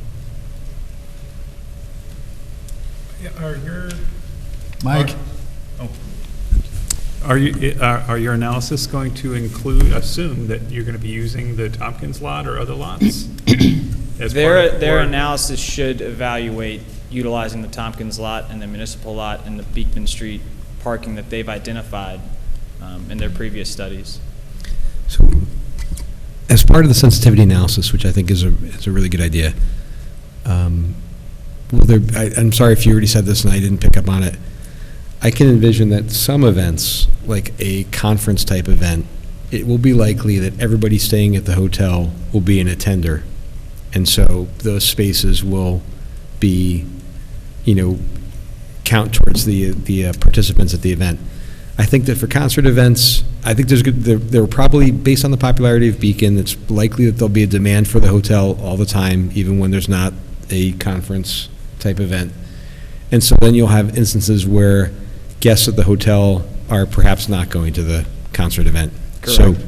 So that'll be included in the sensitivity analysis. That's kind of like, what does the parking demand look like when everybody in the hotel is going to the event? What does the parking demand look like when no one in the hotel is going to the event?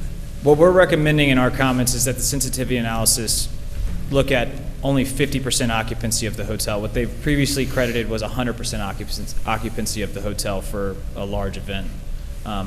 So again, to kind of scale that back and provide a more worst-case scenario to see if there is like a factor of safety with what they're proposing. So your recommendation is 50%, 50% non-simultaneous use? Because again, is it? With the hotel, the way I understand it is that the hotel would be a simultaneous use with 50% occupancy. So based on 2 persons per room, which is what they've stated, that would be 30 attendees.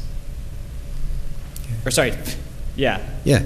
Wait, 2, No. yeah, 30 Half attendees, of the correct, rooms. yes, 30 rooms. Half of the rooms times 2, 15 rooms times 2 people. Yeah, I can't understand what Taylor's saying half the time. Don't expect me to do math in my head. No, it's like, and this is to create a bounding, right? I mean, we have the analysis that they've given us, and we want to create some bounds on some other likely scenarios that's the purpose of doing this. Again, it's kind of just to explore what your tolerances are with these other options, or with these, yeah. And the staff one is also very important, I agree. Correct, yeah. Because I think staff they're kind of off in space, you know, it's like, oh wait, the people who have to run this? Oh yeah, because they're going to, and most likely, the staff are going to be the ones who are going to be finding the street spots. They don't get to park in the hotel lot. They have to find, the employees have to find someplace to park, right? And if they're there every day running the cafe and working at the hotel, they're probably going to be the folks who look for the residential spots. Yeah, no, I think in the street you're spots. right. I mean, regardless of whether they they're not going to want to pay for Beekman. park either at Beekman or in this lot, there's an element of need for parking by a number in excess of the 350 attending the event. Well, I think that's what we're asking for, Right. to clarify, is this 350 number. Give us the breakdown. How Yes. many of the 350? Yeah, if the 350 is meant to encompass everyone, there should be a very simple little table that says, okay, 20 of these are security, servers at the cafe during the event, you know, the desk clerks at the hotel, and X hundred are the participants, and 10 of them are the parking attendants who also have to park somewhere. You know, the people who are running the event parking, whatever, right? I'm just kind of pulling stuff out of the air, but yeah, getting the little table of the breakdown of that. With that population. recommendation, we would want to work with their traffic consultant and with the applicant to, you know, come up with a reasonable number for their staff and vendors. Great. So. I had a quick question. Yep. If I remember correctly, the analysis of how many parking spaces are available in the public lots was done in the wintertime?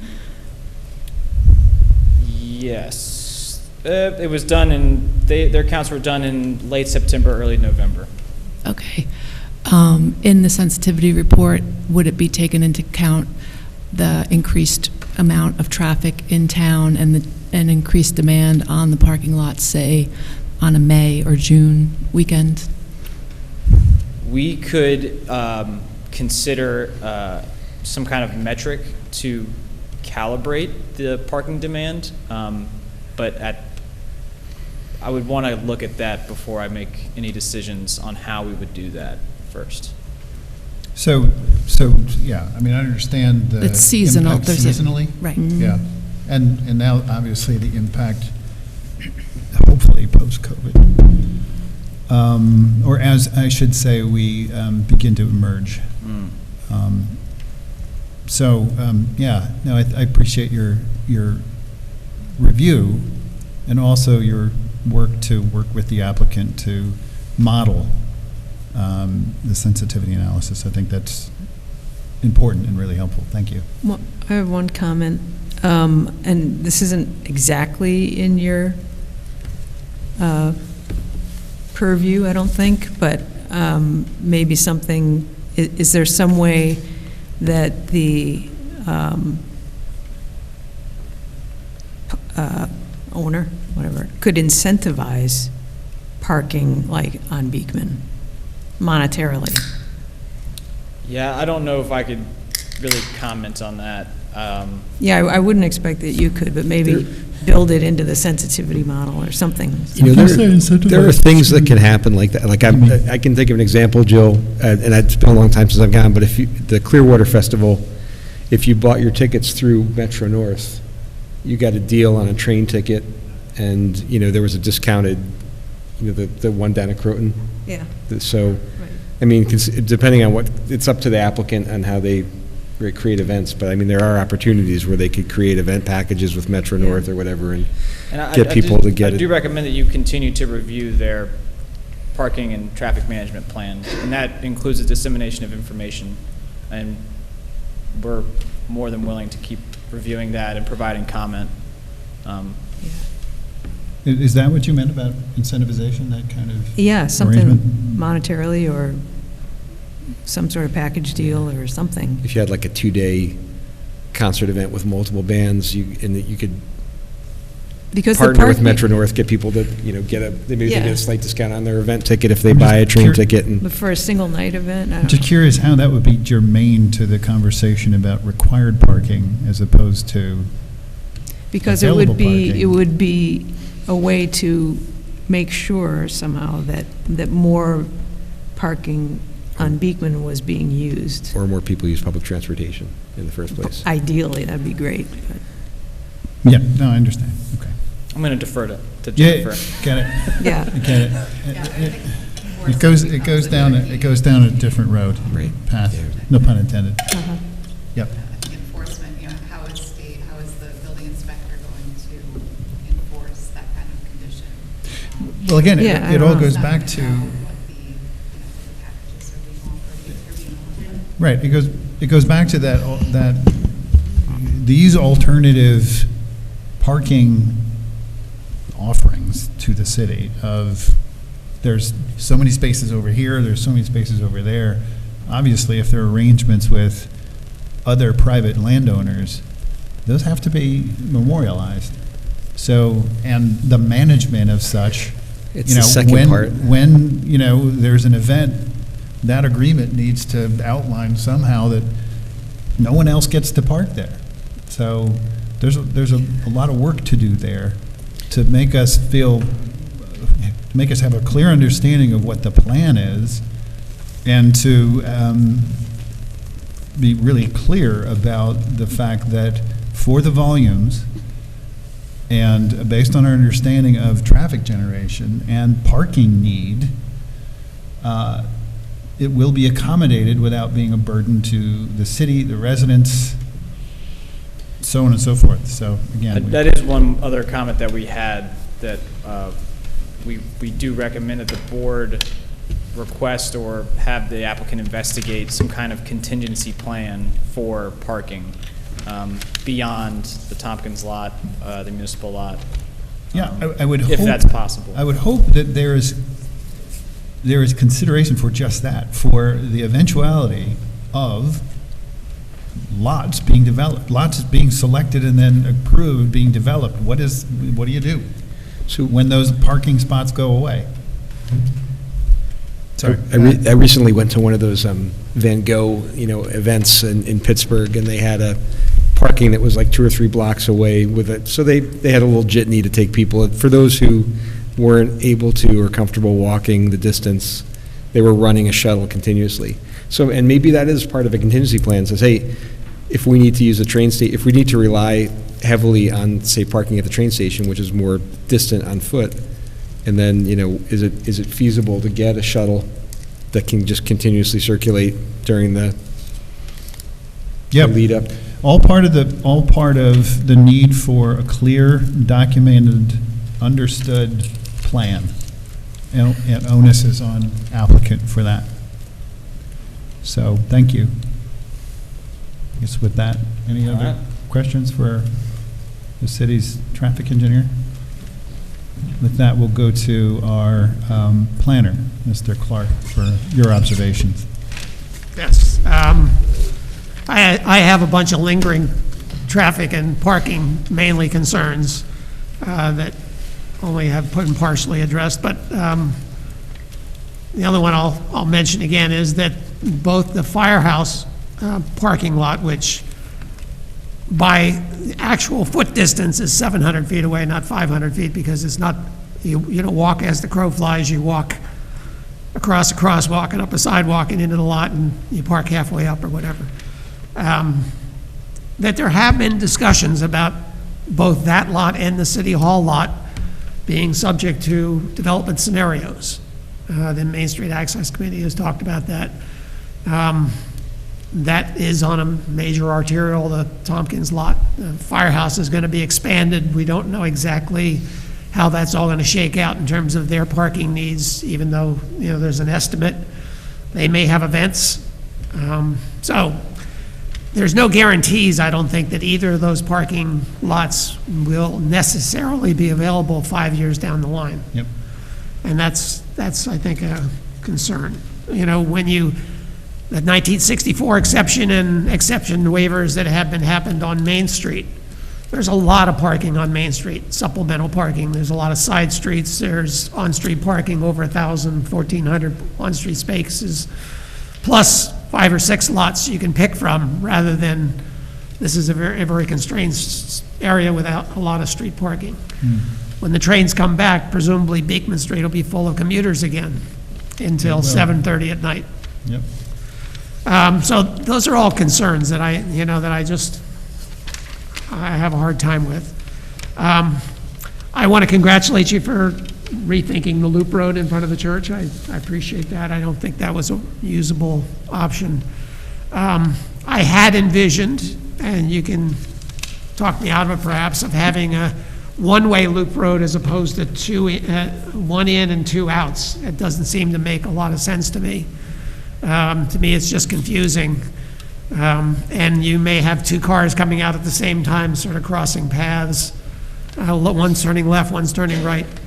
I saw 4 advantages of having a one-way loop system coming in on the north side and coming out on the south side. One is you would be dropping off, if one of the main purposes is to come into an event, drop your kids off at the concert and drive away. It would be on the church side of the drop-off would be primarily on the church side, the passenger side. So, sorry, John, just so I can follow along, are you saying ingress on the north? Yep. Come in on the north side and loop out on the south side. Thank you. So the drop-off, the primary passenger drop-off would be on the church side rather than on the hotel side, so you don't have those people back crossing across the street through traffic. Secondly, you have more backup distance.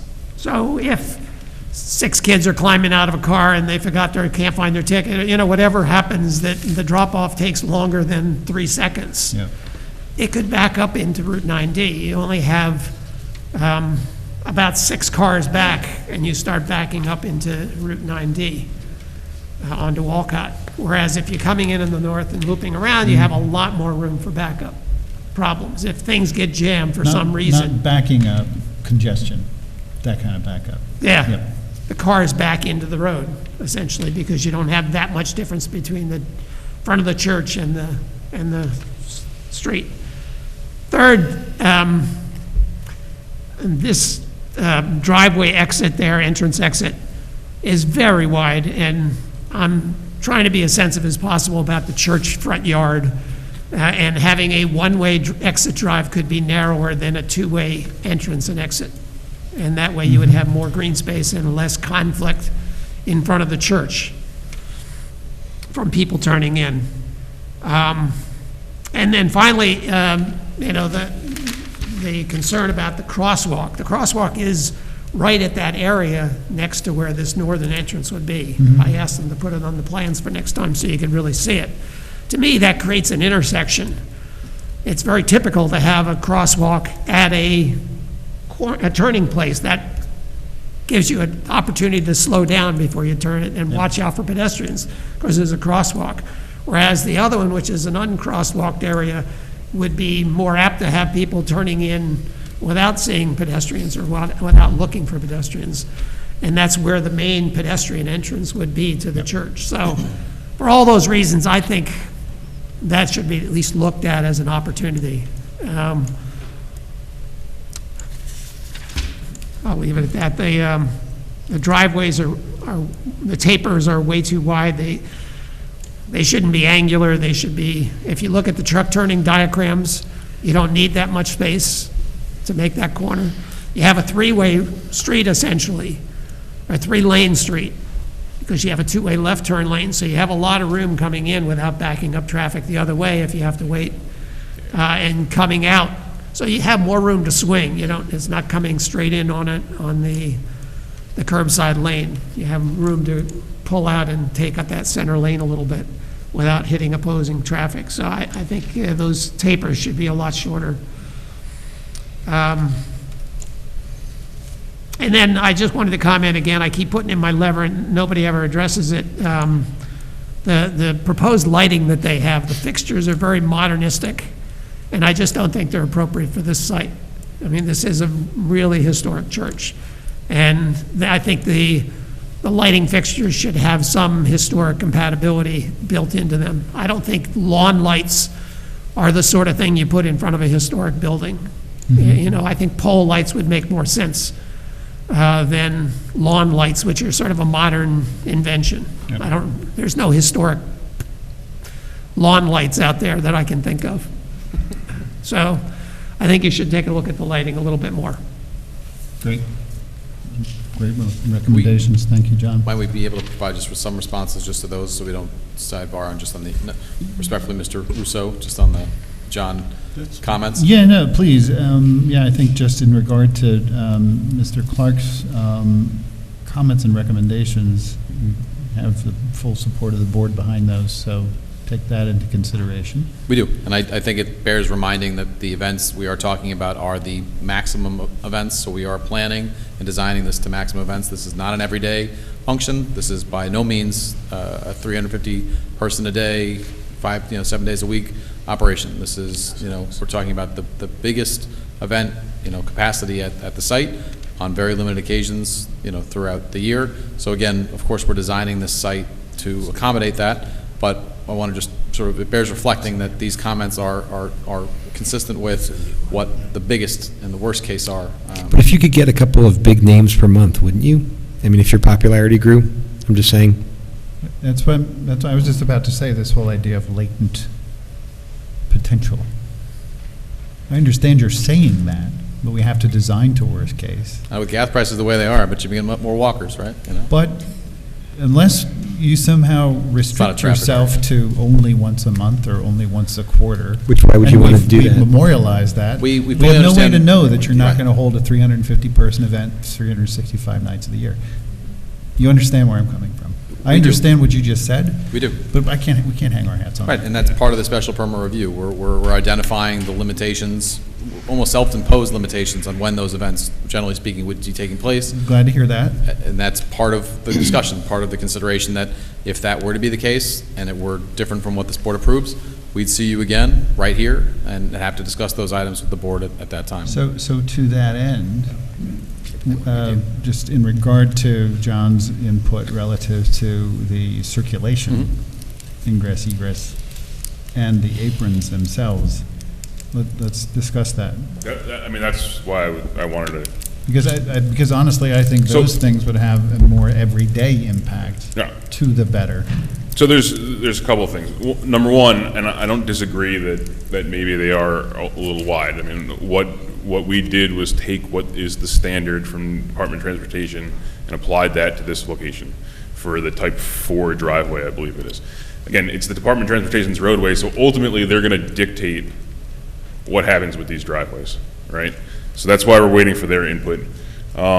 Did you share those aprons, this drawing with them? They got exactly what was submitted to you. Okay. So do I think there's ways to modify it? Absolutely. I absolutely do, and we'll take a look at that. As far as the circulation goes, I think the DOT is also going to have some input on this, right? So ultimately, whether they allow two-way driveway and a one-way driveway, or they want one-way, or whatever, they're going to have some input on that, right? So I think we're going to have to wait a little bit to get their input and then assess what that means. So I completely understand all the comments about the circulation, but I would like to see what the Department of Transportation's input is before we make any significant changes to that. So you're saying let's take all the input in aggregate? Yeah, exactly. Fair. So, and I understand the comments there, so. You know, maybe the planning board should weigh in with the DOT before they make any decisions. Wait, say that again? Weigh in with the DOT? Yeah, maybe the planning board could weigh in, submit Comments? comments I see before what they you make, mean. and get into a hardened position that, oh, we want the standard driveway because Well, we're that's why I DOT, said, you know? they've almost already locked themselves in because the DOT's seeing their very own curb. So if we have that opportunity to describe otherwise what we consider to be more advantageous, we should do that. Thank you, Does John.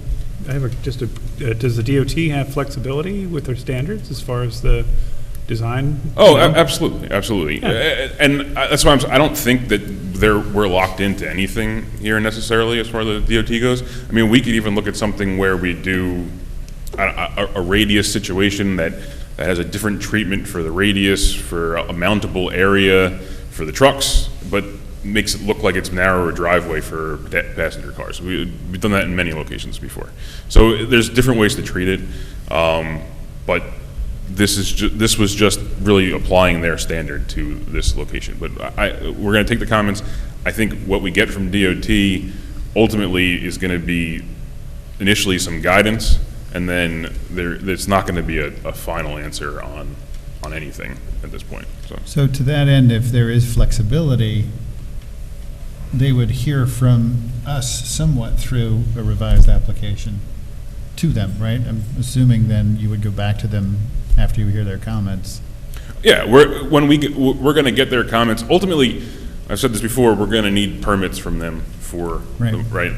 So ultimately, we're going to get their comments. We're going to have to respond to their comments just like we do to your consultant's comments in the same fashion. That'll all get considered into the final permits when and if we get to that point, and you know that'll all kind of go together. So there will be a revised application to them based on what their comments are. Yeah. Understood. Okay. Great. Thank you. Mr. Russo. So they are showing a pedestrian path out to Beekman. I believe one of the plans noted that to be stone dust as far as the surface. Mike? Was that, or is that on RAs? We haven't made a final decision on that yet, but. Well, I'm looking, if you have events during the winter, somebody's got to maintain this. We haven't made a final decision on that yet. Sorry, I'm just repeating for Mike. Yep, get in the mic. Basically, that pedestrian path is going to have to be maintained all times of year. So you may want to consider what you're actually going to surface that pedestrian path with. You're still looking at the lighting, so we're waiting for a lighting plan with regards to that. We still need to do soil testing, joint soil testing on site for their stormwater facilities to ensure they're going to work on site. And then the other comments we have are a lot of cleanup on the plans. Yep, understood. The second mention of lighting, I'm assuming that's not something that was taken up in ARB lighting.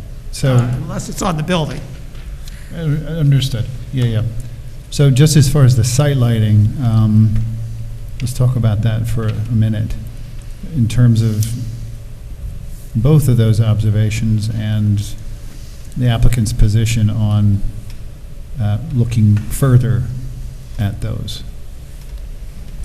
Thoughts?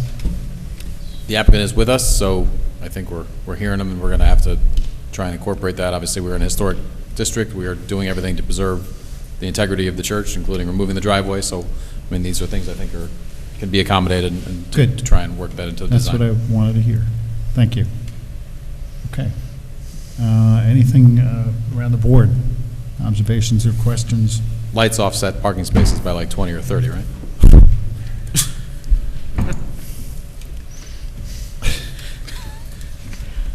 Yes, I'd be curious to know if the applicant is making any effort to secure parking on privately owned parcels or leasing, perhaps from DIA, Rose Hill Manor, something other than public street lot. Gavin Hecker. And the answer is yes, we've asked DIA and Rose Hill. And those ideas have been brought up to private owners of parking lots in the area, and we're still doing some more searching in that realm. Definitely sounds like it's going to be a, I get to say this on my side this time, public-private partnership at some point in some capacity. So I think it's a all-hands approach, and that includes managing the site and where we can get that parking off-site. And of course, the zoning board is going to have a big impact or influence on that. Yep. Anything else? Yeah. No. Go ahead, JC. Just two real comments. I think it's a wonderful turn of events to sort of modify the parking, as John was mentioning before, John Clark, modifying the circulation. And I agree wholeheartedly with all of John's recommendations. I would suggest that the path to the existing path to the church, the main entry, it seems to be cut off literally by the new driveway. And I think that would be ashamed if that sort of historic entrance was cut off as such. You really want that little path to have be flanked by grass on both sides, not cut off the way it's shown. That's just a detail, but I think it's a good, important thing to keep in mind. I would also, regarding the comments that John Russo just made about the steps in the back, again, it's not our purview maybe, but again, I'd ask the applicant to consider the other stair that was built recently, I think the Ruby Ridge or the Ridge development. I went up there once, and again, those steps, a lot of these steps going down from Beekman to Wolcott are not easy to,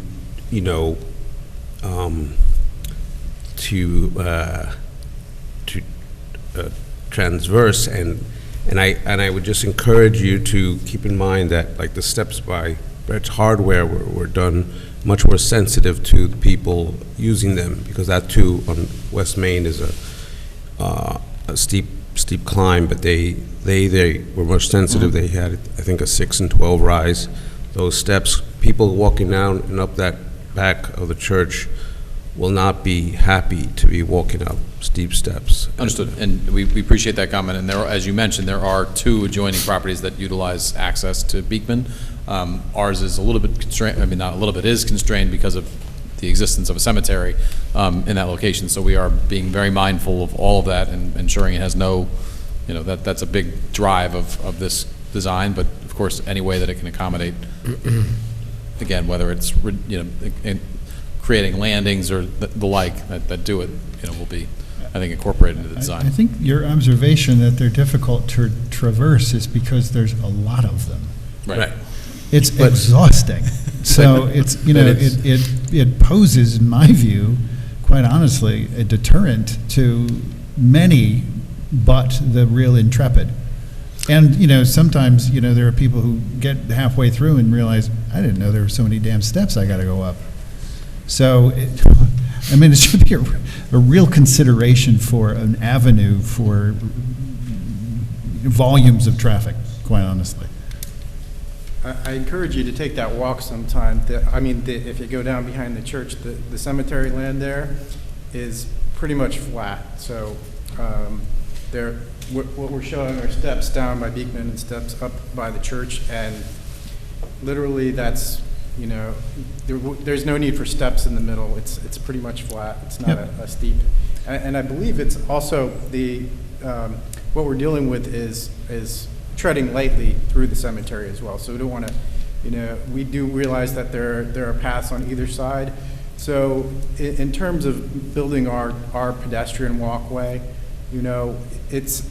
we are building it through a cemetery, and we want to be careful not to disturb anything. We've surveyed it, so we're not going through tombstones, but we don't, we're not building a major highway here. No. Oh, that's fair. I think my point is that you still have quite an elevation to traverse, and again, it's a nice thing to have if you're fit and willing. Is my point. Because again, the 2 new stairs, I've run up them both and it's almost killed me. They're hard to navigate. I have a video, it took me 3 minutes. It's on my phone. So all I'm saying is that it, as a viable, walkable path, it's great that it's there, but One could say it's deadly. Cemetery, come on. Thought I had that. not only are you being recorded, but the press is here. I think this is going to be their scoop. Is that all you had? Yeah, that's all I have, but again, I support John's recommendations and ask you to please reconsider the, perhaps, the changes to two paint lanes and to one, to sort of simplify the circulation, but also, like, as John pointed out, for all the reasons that he pointed out, I really think that would help the circulation. Thank you. Yeah, I strongly agree with that as well. Using the north entrance, the north driveway as an entrance and the south driveway as an exit only. It just seems like it would make the whole thing a lot safer for everybody. And then if you'd pay everybody who parks on Beekman, pay them $5 to climb up the stairs. You only have to do it one way, because then they can just go down the stairs afterwards. It's like not a big deal. And the thing is, a lot of the resistance that people have to walking from parking lots, they just, even if the Tompkins parking lot is 700 feet instead of 500 feet, that's still like a block, a little over a block, not even a block and a half. So come on, people. You just got to somehow sell it to them. Okay. What you got? I don't think I have any further questions. I am also pleased at using having the idea of having one-way circulation from the north entrance around to the south. I think that makes a lot of sense. I'm just glad. I'm very pleased to see the changes that the addition of the north driveway to avoid having a dead end scenario where you could really get a serious traffic jam, as John Clark pointed out. So I think it's coming down to some issues that the parking has to be worked out. I'm pleased that with Dave Buckley's estimate of about 130 spaces, I think that's getting into the realm of the realistic for the larger size events. Yep. You got anything, Kevin? Yeah, actually, I had the opportunity to go down to the site and walked around all the paths, which I hadn't, and I just want to I think Jill had a lot to do with making sure that there were those pedestrian paths that exist on those two adjacent properties, which I found actually kind of useful and nice, but one of the issues is a visitor would have no idea where those paths go to, right? Except for the one on Ferry Street. It's pretty clear if you're on the bottom. Okay, sorry. It's pretty clear on the from Ferry Street that goes up to 9D in Wolcott, but the path that goes by the river, the views to the apartment buildings, it's not 100% clear that that'll take you where that goes, because it's long and there's no line of sight to where you're going. But one of the things I did discover when I went up there is that you could actually, there's a jog, it's not shown here, but you could connect that one that's behind the apartments if you extended it just like maybe 30 feet to the back of that parking lot, which would increase the level of connectivity to Beekman. Also, there's already a connection to the sidewalk at those locations, and what you would have to do at the cemetery where your path is, there's a pretty significant stone ledge which would have to be blasted, worked. It's a lot of effort, and it'd be really difficult to make that look nice. I'm a little bit, it's the whole path through the cemetery as I was walking through it, there's a lot more work there than it seems, right? And I think that it's more useful as an experience than as a utilitarian path, because I don't think that's going to be used as a practical shortcut to parking. It'll be used as something to do, or as like if you're right now you have to bushwhack and it's not a publicly accessible area, but if a very lightly structured path that didn't that minimally engaged, that didn't disturb the soil too much, would be preferable, and also a little bit nicer to walk down. Something was built above rather than like concrete that was excavated in. Also, every time you excavate in here, you have the there's the risk of running into something that where you have to be very careful in situations like this, that you're respectful of the place you are and the people that are there, especially since it's so historic. So before any of that happens and before we sign off on it, I feel like it does need to get, there needs to be a significant understanding that there won't be impacts on the historic remains that are there, and also on the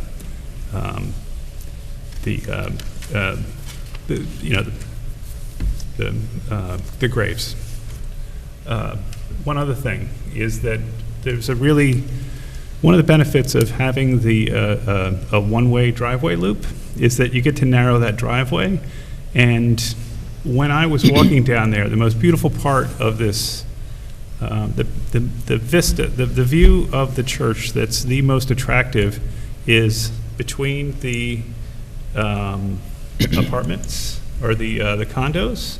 I keep forgetting the names of these developments, the River Ridge or West whatever. End Lofts and River Ridge. What's that? West End Lofts and River Ridge. Yes, River Ridge. So between River Ridge and the Sycamore, there's actually a view where you get the tower, right, and the most beautiful segment of the church with the chancel coming out, right, and it's very inviting, right.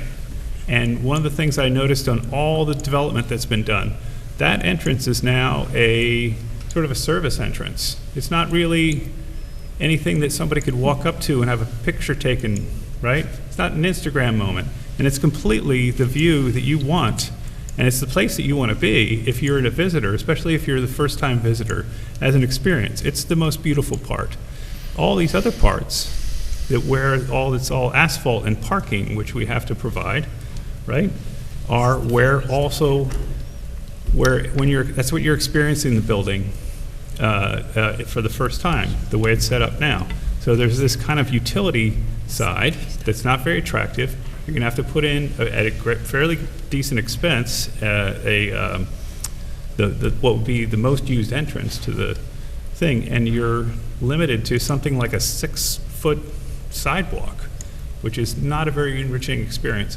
My point being that when you narrow this, and since we're providing other parking, you're going to be providing other parking. You're not accommodating all the parking here. I would say that you could lose several parking spots. You don't need to maximize here, because 2 or 3 spots are not going to kill you. If you basically made a more ample and substantial entrance on that side and moved where the dumpster was, right? Which is also sort of like this little utility load-in area, and it's the like I said, the main view. When you're walking down, you're being introduced to an enclosure for a dumpster, which also isn't very inviting. So if you reconfigured that with the thought that you made that a more generous and inviting area, you could do that by eliminating parking spaces very easily. But I think that one of the things we don't want to lose sight of is that the communal value of the importance this has to the city is the way that it looks, right? It's a beautiful thing that we have in our community. it'll also be hopefully a place that gets used in a way that people enjoy, and isn't provided in the city right now.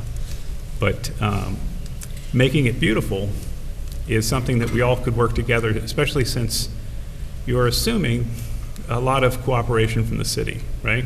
And so I think it's obvious that it will be difficult to make this work unless that happens. So I think that the more effort that's put into the public presentation and the preservation of this building, the more compelling an argument you have for that cooperation and collaboration. That's about it. Thank you.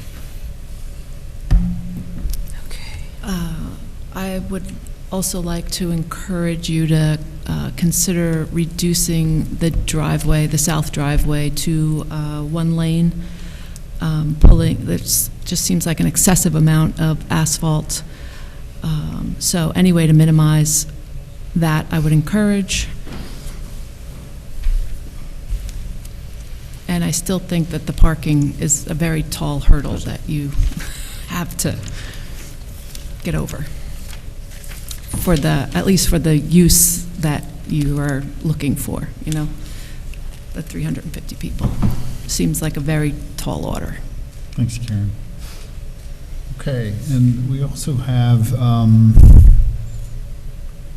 been through the ARB, looks like to me, 2 meetings already, is that right? Yep. So I'm seeing a report from a review meeting on the 19th that notes the subcommittee will meet again for this application on the 11th. So I'm assuming we would have a cumulative report out at this point from the ARB on where we stand in terms of architectural review. That got changed to the 18th. It did. So, but it took place, right? And I believe this was, if I may, Mr. Chairman, wasn't this referred back to the board for fuller consideration? I thought that the ARB had completed its subcommittee review, had been completed. Yeah, the subcommittee review felt that they had come a long way and that it was ready to come back to the full board. This with application 364 Main, they wanted to have another look at because of the streetscape issue. Yeah, no, I understand. But you're looking for the minutes of the second meeting. meeting. Yeah, that's, thank you. You could tell I was searching for, even though it was changed to the 18th, there's reference to in the January 19th. No, I'm talking about a report. The upcoming one has got changed, sorry. Yeah, no, okay. So this application has been to ARB twice, and that, based on what John just mentioned, we understand that the board, the ARB, is ready to report out to the full board based on those 2 reviews. I was thinking there might be notes of the Did we capture the notes of the second meeting in the report that's before John?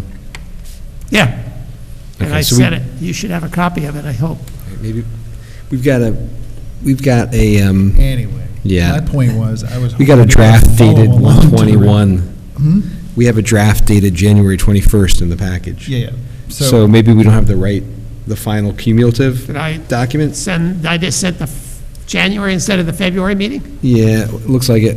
At least that's what's up on the. It says date of meeting January 19th. There's no reference, and then at the end of it. I thought I sent the February meeting. At the end of it, it says the subcommittee will meet again in February without getting, So it we need doesn't the mean full. we can't report out. Right. But for the I was record. hoping to have it here to be able to follow along. So you might want to have them walk through the architecture. Do you have a hard Get some- copy for? What's that? Do you have a hard copy of that February document for John? I'll have RA come up and. Yeah. I mean, I don't need it. I was just wondering why it wasn't here, but thank you. Do you need this? Who does a report out on the ARB? I do it. John does the report out. I have a You have printer, more I can copies? print out another copy. Or it's all up here? We'll remind him if he forgets I want to anything. be a printed on it, but thank you.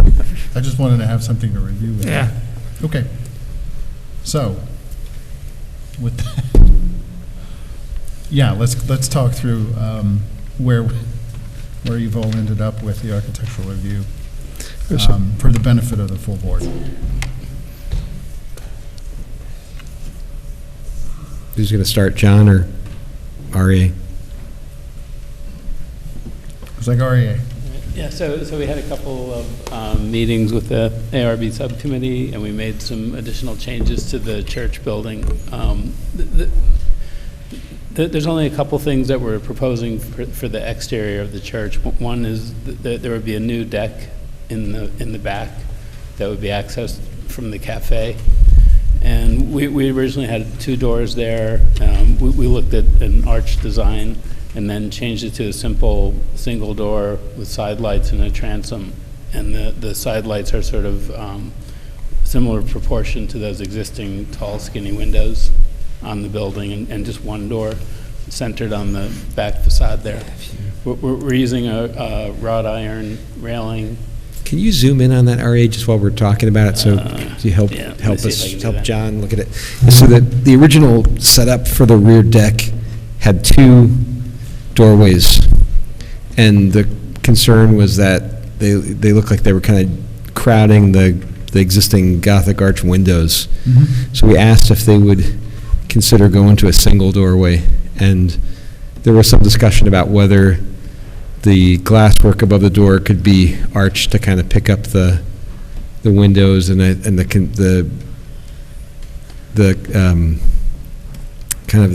we ended up with having some side lights to create some kind of narrow glass forms that would mimic the narrow windows on the back of the church. But the first step was to get down to just one penetration in the back wall, and which was less busy and less crowding of the existing windows. Yeah, we just tried to simplify it and relate it more to the building, and then work within. There's some brick patterning on that facade, so we were trying to work within that as opposed to trying to break through that and put an arch above that or something. You were doing Aria's job for him there just a second ago. It's filming when he gets so the does this picture. represent the latest since that input? Yeah. Okay. Yeah, and then This is- the other thing, we were looking at this, we were proposing originally a stone wall at the end of the deck, the south end Right, so of the deck. there's an acoustic. Yeah, So the purpose of this was to have an acoustic barrier for the back deck cafe space to give some consideration to neighbors for sound, right? And so Yeah, and some visual screening as Yeah. well. And then, there would be planting on that. So what we did was we instead of just a sort of a bigger stone wall that came off there, we used some of the brick details from the building and What's this here? the arched openings. Yeah. Yeah, it's And you I can see have that it blown up where it over projects from the back of the building. The idea was to go from the original proposal for stone material to brick and maybe evoke something like a buttress, would perhaps be a little more compatible with the church here. use. So And there's that base layer that lines up, and that's it's pulled out a stepped little bit and, further yeah. than the other part. And then the applicant did those neat, kind of faux window details, which would, and so you said you were going to have plantings or like an ivy or something on the. Yeah, well, that would or be on some- most of the wall, so Yeah. it would end up, kind of covering that. And that would be part of the acoustic solution as well. And then we did the railing detail, I don't think you touched on the deck yet. Yeah, then we were, I don't think I can blow it up enough on here, but there's we would have more of a decorative wrought iron railing. Yeah, there. We started with a simple, kind of a wood railing, but we detailed that, so there's more detail that relates to the church. Yeah, so the initial proposal for a simpler wooden baluster was replaced with a decorative wrought iron that would be a little bit more evocative of the overall church architecture. Just under your notes here, for what looks like the parsonage building, it says the current siding should be partially removed, determine what the original siding looks like. That's on the hotel structure. Yeah, parsonage. Yeah, we had it, so the first design for the parsonage, the hotel addition was going to be brick. And it seemed really kind of jarring, so it was switched over to a clapboard. And there was a question saying, hey, can we, at some point, can we take a look under the aluminum siding on the existing structure just to see what's under there and how that might be, mirrored? Mhm. And so, because I think, because we went and it looks like we went from a more simpler clapboard. We talked about how to, while mirroring the clapboards on the parsonage, how to differentiate the new structure from the existing structure. And one of the discussions was maybe do something different at the water table above the brick foundation, or maybe have a belt line between the first and second floors in addition to the clapboard details on the hotel addition, to do that kind of differentiation of new from old while still, keeping the design consistent. And it seemed to look a lot better with the clapboards continued onto and I think in the most recent rendering, the corners are picked out with a vertical molding, like on where the bay comes out for the staircase or in the, so, and there is a water table molding, it looks like, above the brick, but, but there was a request to the applicant that at some point they do an investigation of what was the original exterior finish on the parsonage and see how that would inform a final. Had you been able to do that? Not yet. There's some kind of aluminum something or siding on there, but we'll take a look under there. If that were cedar shake, how would that inform your decisions? Well, I mean, I think, we'd want to take a look at that and see if that looked original, because also, John, you were saying that there was at least one addition to the building. Yeah, the history I got on the building was that it was originally a narrower building, a house, a 3-bay house. And when it was donated to the church and they turned it into the parsonage, they enlarged it to a 5-bay frontage with the dormers and the half floor on the top. So we don't know what's under the siding. It may be mismatched, it may be who knows what, but presumably the siding went in post-war, World War II. So it's probably got something Asbestos. coordinated underneath, but we don't know. Got asbestos and lead in it. But I've seen a lot of aluminum siding come off and have really beautiful siding that's intact underneath. Yeah, kind of keeps it preserved. Unless there's drainage issues, then it all rots. And then, so if we do find something like that would at least help us with proportion of the new siding or something, but we'll take a look at that. So, and I only ask because it sounds to me like based on that, there is the possibility for some potential modification. Yeah. And then it also mentions here, you're looking at options to avoid a ramp to the front porch. Yeah, I mean, we're still looking at that and also looking at it in relation to, the driveway loop that was changed.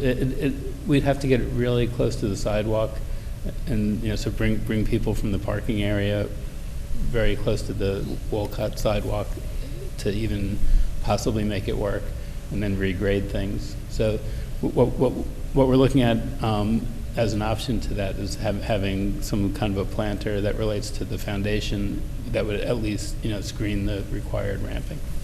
Understood. And then the other item that at least stands out from my reading, and again, this may be predicated on what you find, but that you would show proposed materials and color samples for future submissions. Yeah, we'll get into that. I think after a couple of meetings with the subcommittee, and then, we want to come back to you and make sure that we're sort of generally on the right track, and then we can drill down to those details. Yeah, I think generally speaking, this is quite attractive. So, it'd be interesting to see what other and we'll evolution takes place based on your findings. But so does that mean that we would review this last and I would assume final submission together as a board here, as opposed to going to A or B? Yeah. You can keep it with the board, right? Yeah. Now I think it's on the full board. Yeah. Yep. Anything else you wanted to add, John? The only thing that's new information that's on this drawing that I hadn't seen is the basement level. You have some windows in it. it gets, there's like a 10 or 12-foot difference, I think, between the front of the building and the rear of the building in Yeah. elevation. And so that lower level we were asking, is that going to be used for service, laundry, what? And it had a very high foundation. And so the new information is that he has windows along that lower end in the back, which I think improves it because it doesn't look like this thing's up on stilts. Yeah, and you give the people in the scullery some light and air. Mhm. Okay. All right. So one question for maybe for the full board on that topic is that in that rendering, there is not perhaps a significant detail that distinguishes the addition, the new addition from the existing building, except that the roof pitch is a little bit different on the hotel addition. And we were kind of tossing around ideas a little bit on the ARB about, would we do something else different with the exterior molding on the subtle, not anything big, but like on the hotel addition, and like I said, like a belt line maybe between the first and second floors, like you sometimes see on Victorians as an exterior decoration. And this was all based on that sort of, do no harm in terms of, creating an addition to an original building, doing something to differentiate a little bit so that somebody can say, okay, I see this is not part of the original structure. Yeah, I see where you're going with that, but I would submit also that the original structure is being altered. Altered sounds like the wrong word, but it's being affected enough to be quite different in an improved way from what's standing there now. Yeah, I mean. So, yeah, it's just it's a matter of like taste and. Well, this was just not a disagreement, but I was bringing up the view that you may want to differentiate the addition from the original building in a way that's significant, so you can tell, even though, it's like that, where in restoration work, you make separations, you either change the color slightly or other things. That's one way of looking at it. The other one is that, and this still is going to have a problem that I think you're going to have to deal with, is that roofs, if you try to join mansard or gable roofs and in the way that you have them, it can tend to look really awkward. And I think it might be beneficial, both practically and visually, to pull them apart and create like a space or a shadow line or a separation between the original building and the addition, because I think there's going to inevitably be differences in construction and detail and other things, and it's going to make more sense if there's a line drawn between the respectful addition and the original, which you have more flexibility with. So that's my main, whenever you do so, especially when you're doing an addition that's larger than the original. I think it's going to pose as a practical. We can look at that. We did something like that. We created like a little reveal on the facade, but didn't do that with the roof. So. Right. I mean, there was, it's you did a very good job here. Yeah. And I'm not, No, I mean, we can look at those kind of details. Yeah, give it some thought. My thought is differentiate subtly. Yeah. The only other observation I would make has to do with the rake and the proportions of the gables at especially the longer south-facing facade. Yeah, those guys. And especially that one you almost had your cursor on. The Can we one, see? Yeah. No, middle one. No. That's a There. stair. That's a stair. And, You did that on purpose. I know it's a stair. It's just, all I'm saying is that curtains, it just looks, it looks awkward. I would tell you how to do it, but just maybe take a look at that. I mean, just to clarify, you mean do Just- something different than the gable following penetration? Because that gable Or is the from pitch the of it? original. Yeah, no, the pitch, it just looks diminutive to the form. Look at the. I'm just making an No, observation. look at the north elevation for a second. It's not. That's all. It's my visceral response. Isn't that what you want? Yeah. That's all. I don't want to belabor to draw it out. That's just an observation. Take a look. But otherwise, yes, it's, If you put some fish scales on that, well, honestly, maybe you're reacting to the lack of a window on that gable end, which the other ones all have. And maybe it's the kind of thing where a decorative shingle would. I would leave it to the professional, forgive me, the architect, the applicant, to take a look, give it some thought, come back to us if you're inspired. Sorry, JC, you had something? Yeah, I would just reiterate, I agree that I think this is a great improvement, and it has a nice character and attractiveness. I just think for historical purposes, since there is a distinction between the old and the new, it would be, I think, a nice opportunity to distinguish it, even if it's subtle. And I'm thinking, the Grand Central is not the same, but Grand Central has 2 stairs. One was added in the restoration that wasn't originally there. When New York State allowed them, they didn't really allow them, but they eventually allowed them to do that east stair, which wasn't originally there. But the planners built the balustrades in a subtle manner to evoke that it's slightly different, and they didn't actually mimic the original stair in Grand Central exactly the same way. So I think there's an argument to be made, a subtle difference makes sense, and brings, a nuance to the design.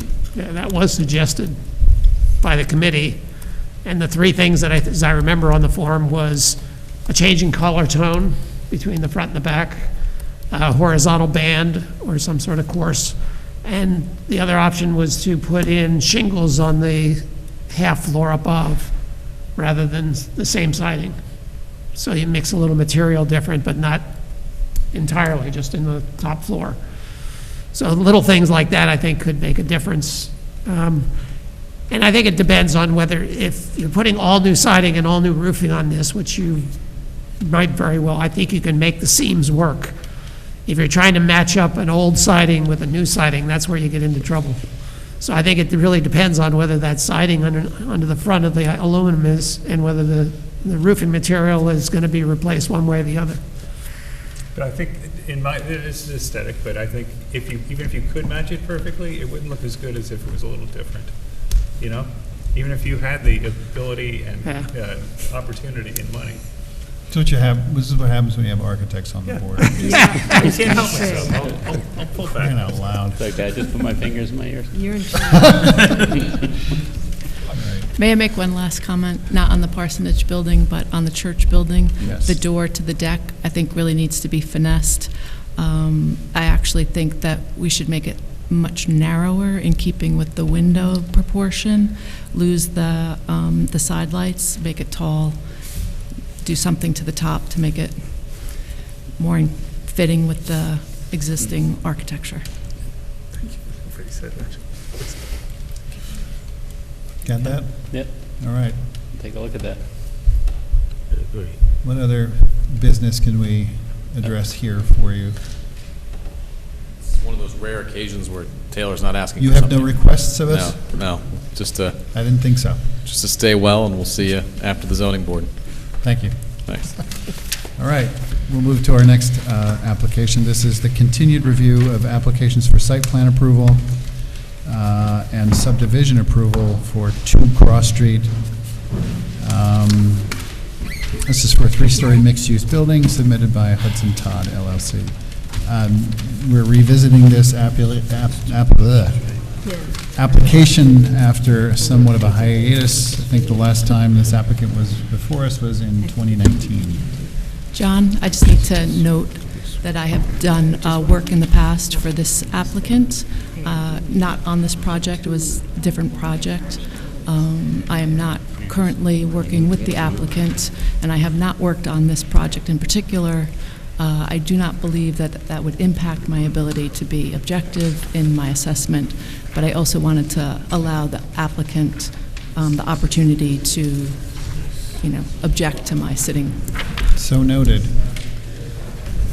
Hi. Hi, thank you. As the applicant, I'm not sure if you heard Karen's announcement.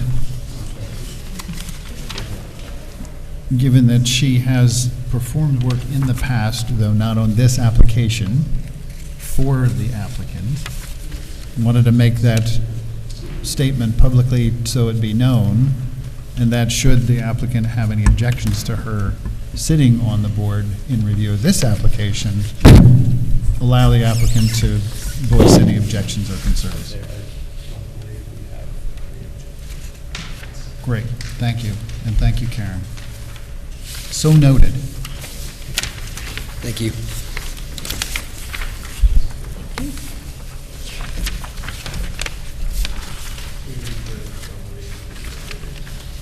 So nothing electronic tonight?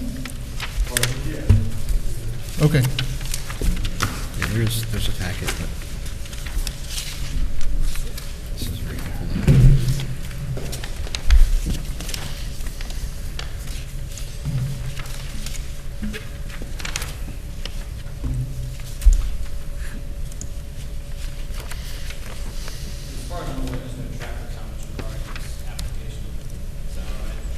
You may be excused. Thank you. Thank you.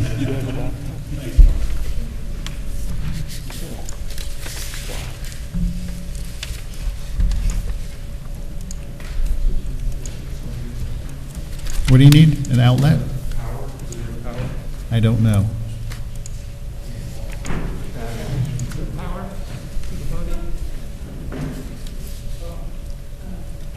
It was sleep.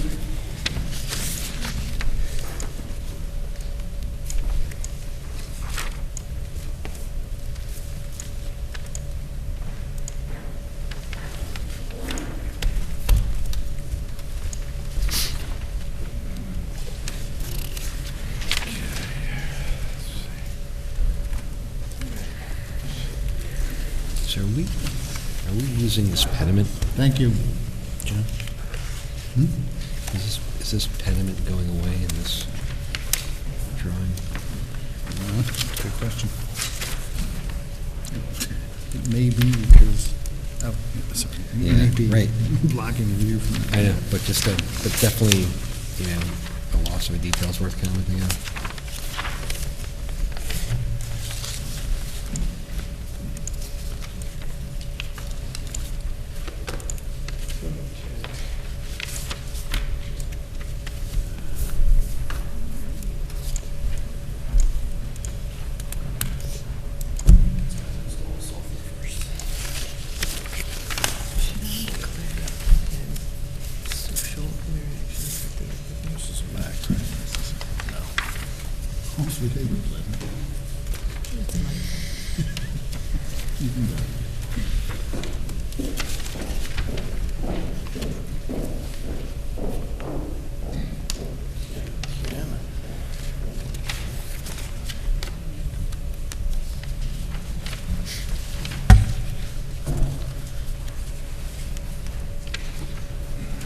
Okay. Sorry about that. So we haven't been here in a while, and we used to have a 4-story building, now we have a 3-story building. It's mixed use, but Joe Torhan, architect of record. We have continuous frontage on Main Street. Ground floor is all retail except for the lobby to the residential above. Second floor, 9 apartments for elderly people under New York State program.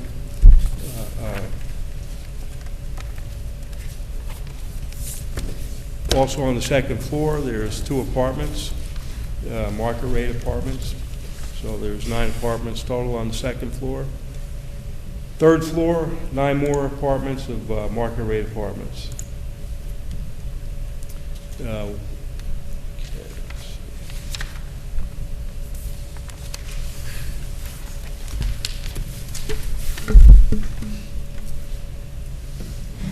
This is a view right across Main Street. 172 is the existing building, 172 Main to the right there. We're going to keep the existing facade pretty much just as it is, although we may have to modify the grade to accommodate folks with disabilities. We're going to set back the third floor about 8 feet from the facade.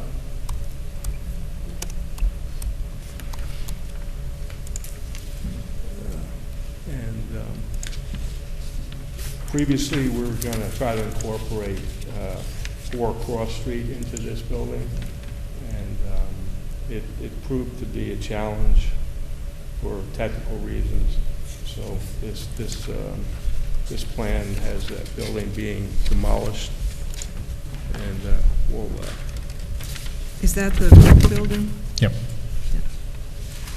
Okay. Parking is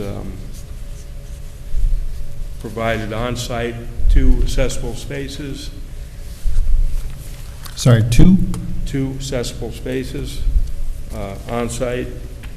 Then directly behind the building on Cross Street, 10 Cross Street, will have 8 additional parking spots. And then across the street, over at 152 Main Street, we're going to have 9 additional off-site parking spots.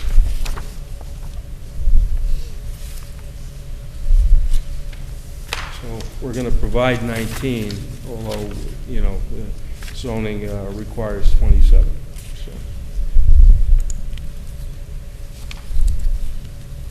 I'm sorry, could you repeat that? Yeah, so zoning requires 27 spaces. Uh-huh. And we're not going to be able to provide 27. We're going to ask the board to consider allowing 19 spaces, 2 on site, and the remainder off-site. So could you go into a little bit more detail about those 2 off-site locations you just mentioned?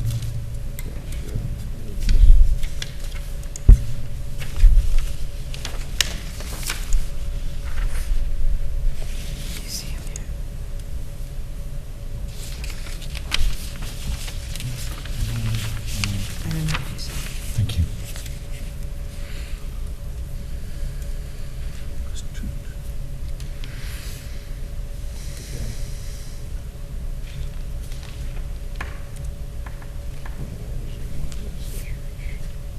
So, this point, yep. Here's the 2 spaces behind the building, 2 accessible spaces. We access those spaces via Cross Street, and then if we jump 1 lot over to 10 Cross Street, that's where we're going to have the additional 8 spots, 8 off-street spots. Across Cross Street through the public parking lot in this area at 152, we're going to have 9 additional spots. Sorry, is that parcel currently owned by the same? Yes. By the applicant? Yep. Applicant owns all these parcels. And as well, sorry, I don't know the specifics. Yes. So that both of these are owned by the applicant? Yes, yes. Is that recent, or because they're coming up with something different on Dutchess County tax map info? I can't say when they closed on. 152 they've owned for a while. I know that for sure. In terms of 10 Cross Street, I'm not. Common ownership. Yep. It might be a different LLC. So, yeah, just to John Russo's point, so parcel access is showing 152 Main, and then that West Main Street lot that connects to 152 as being owned by Lindley Todd LLC, and then 10 Cross Street is shown as being owned by Crossix LLC. So I'm imagining Lindley Todd LLC is, you know, a different LLC, but common ownership, but Crossix. You have to use the microphone. So Crossix recently conveyed it to an entity controlled by the applicant. Got it. Okay, thank you for that clarification. And that building at 10 is going to remain in place, such as the parking will be behind it? I'm sorry, say that again. There's at 10 Cross Street, there's a structure that that's going to remain, and the Yes. parking will just be Yes. created behind that. Yeah. Only the existing 4 cross will be raised. Right. Okay, that's helpful. So then you'd be looking for relief on how many spaces? Sorry, I'm not doing the math quickly. 8? 9? 8. 8. 8, right. There you go. Okay. Yeah, 8 spaces, right. Um, We're not asking for an increase to the size of the building. We are going to provide below market, units, 9 of them for the frail elderly as a public benefit. Also, there's a public space in the corner that we're going to provide. And the building, we're going to design this as to match passive house standards, international passive house standards. That's laudable. Good. Okay, anything else about your most recent updates you want to share with us before we get into it here?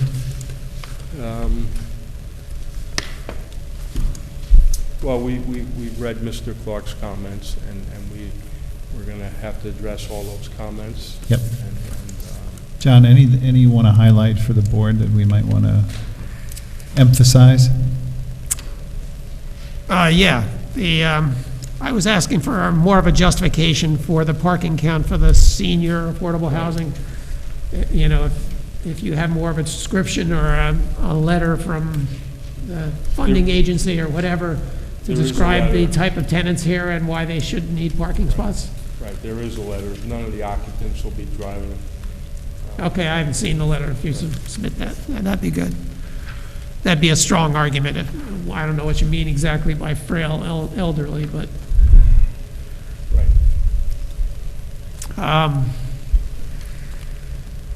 Meaning not all elderly are frail? Really? Got it. Some get around pretty well, and others aren't capable of being in a car. Got it. And that's what I think we're most important, is to consider that. Plus, I guess, because this has 18 units, it would require a certain number, 2 affordable housing units. And so these frail elderly would be income eligible for that below market rate? Yes. So it's just, that should be submitted as well. I was most concerned, I think, about 172 Main Street. Whether there was any changes to the facade. I know we don't have control over the interior, but it'd be interesting We're going to match the second floor.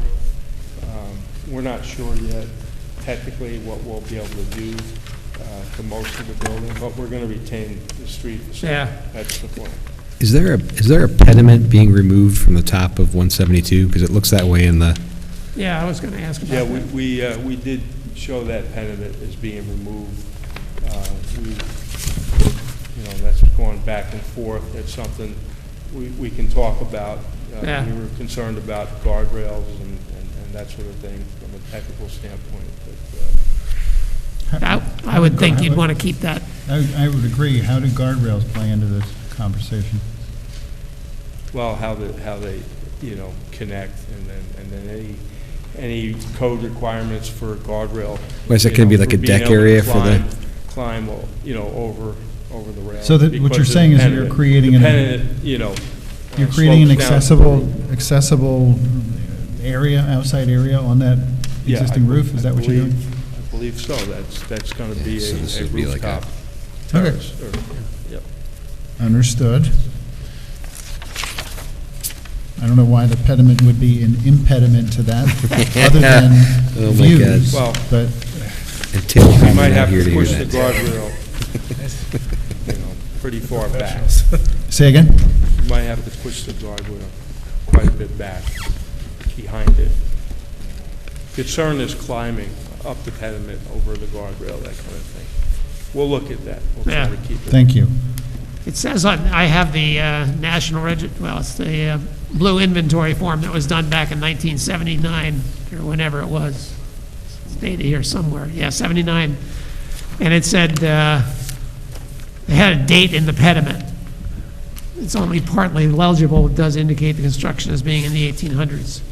So I think the pediment is sort of an important feature because it was where the date used to be. And it says the structure is intact and received no modern alterations. Of special note of the wood paneling in the completely original storefront with its cloudy glass, cast iron columns, and woodwork. So the more you can save of that building, the better, I think.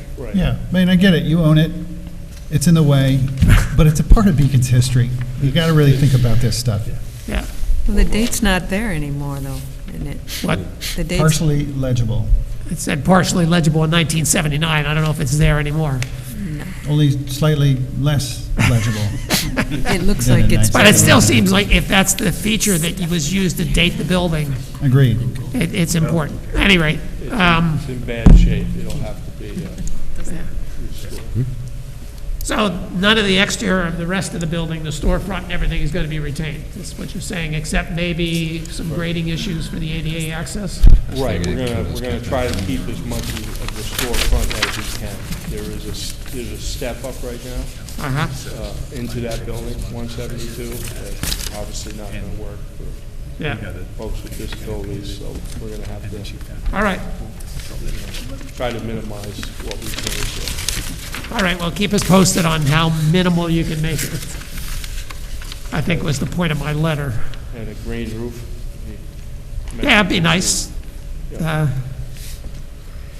I think the architecture is going to be important. Is the tile floor going to remain in the entrance to 172?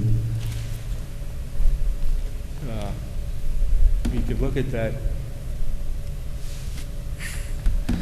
I don't I mean, that's- I think know it's- if it's a good question out of curiosity to ask, Yeah. but our purview stops at the front door. Well, this is adjacent to the sidewalk. Is it outside the front door? See, it's part of the old, was it an old department store? It says S-Con on it. And so I remember this from when it was River One's Gallery. It's Oh, I see what you're It's a talking about. decorative tile work on the floor outside the entrance that is, I thought you were talking about inside. No, right in the, Exterior is in our purview. Got it. And it's a- including the exterior of the walk. it's Austin Harris. Austin is on the architectural team Hi. working on this project. Good Hi, evening. Austin. Thank you for having us back again. Yeah. Again, my name is Austin Harris. I've worked with Joe on this project. And yes, that's an important architectural feature, and it's sort of a really interesting historic mosaic tile work that we should celebrate, not just keep, but celebrate. thanks, yeah, I think And it's, the same thing with the pediment. Originally, we thought it was important to step back that third floor to give the building next door sort of the expression. As you look at this addition from Main Street, then the Nandero building is really a prominent piece of architecture, and we thought the step back would sort of continue to, give that relief and continue the prominence of that building. And then removing the pediment, which is thought architecturally to keep the lines clean and horizontal for those corners. But now we understand the importance of that pediment, and we will investigate bringing that back into the architectural language and restoring that to its prominence. So, I mean, we see that 172 is sort of that important fabric in that Main Street, and how our addition can kind of connect to that important fabric is our sort of driving architectural intent. Appreciate your acknowledgement of that. Thank you. Thank you. I think my old neighbor Sadie Kahn, who lived to be 101, shared a lot of Beacon history with me. I think that S. Kahn, that may have been her husband's dental office, Stuart Kahn's. I got to check it with the Historical Society, but cool. The only other questions I had were about the exterior parking arrangements. There's some significant trees in that area where they're putting new parking, so I wanted to know if they're taking down any of the trees. And fencing. I thought the driveway on the north side of the building was overly unnecessarily wide, 24 feet, for 2 cars to get in there, and perhaps a delivery truck to back in. So it could be down to 20 feet, and that way they could have a 5-foot planting strip and maybe a privacy fence. So the back of the building is fenced off from the neighbors to the north. So those Yeah, it sounds are like my a real comments. practical consideration you may want to take And the only other thing I'll mention consideration. is on 152, the current configuration of the parking allows you to drive in on Main Street and out on West Church. And the site plan you showed us does not make that connection anymore, which would force everybody to turn around and come back onto Main, which we don't want to encourage. So I would encourage you to continue to have that connection between the 152 Market main parking lot and the rear entrance on the church. Because that driveway is tight, and, the building comes right up there, so exiting onto that sidewalk is not safe for pedestrians, as safe as it should be. Thank you. Mr. Russo. While we're talking about parking, the two accessible spots behind the proposed building, they have access into the back of the building, but they don't have access into the commercial area. Are you proposing to provide some sort of access from the back of the building into the commercial area? Because there's no sufficient room for a route around the building right now. from what I We can need an see. accessible route to the retail space. 10 Cross Street, so you're showing 13 spaces to be constructed on that. The existing structure that is there, what is that going to be used for? I think we're going to maintain that use. The use of 10 Cross is going to remain the same. So that we're going to maintain the residential use, the 4 units there now. 4 units there now, okay.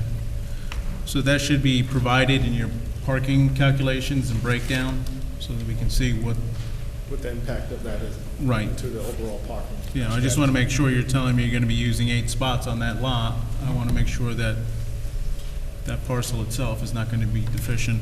I think there's 13 there. Yeah, there's 13, but I just want to make sure. Sorry. Yeah, I think that's in the transitional district, which has a different parking calculation for apartments than the CMS district, so you'll have to take that into account. With regards to the brief description on SEQRA, it should be updated to include the total number of bedrooms. And with that, we're going to be looking for a calculation as previously submitted for water usage.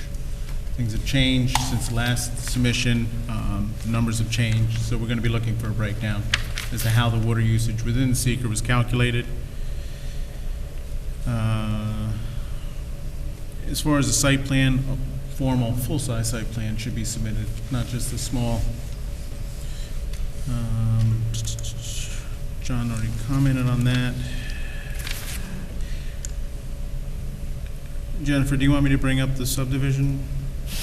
Or? Sure, yeah. Okay, so when you were previously before us, this project consisted of several parcels. Since that time, those parcels have been combined, and that's been noted on sheet A3 above the bulk table. I believe the city requires that even the elimination of lot lines, that a subdivision plan has to be submitted and approved. Right, if the elimination of those lot lines affects lots that are shown on a filed map, on a filed plat. So if those lots were shown on a filed subdivision plat in the county, and the elimination of those lines affected that filed plat, then this board would need to approve the elimination of those lot lines. So we need to find out, were those lots created via a subdivision plat? The 3 lots that were merged. So we need to find out the answer to that question in order to determine whether a re-subdivision is Okay, required. let's go back and do our research on that, Yeah. and we'll provide that additional Thank you. information. Thank you.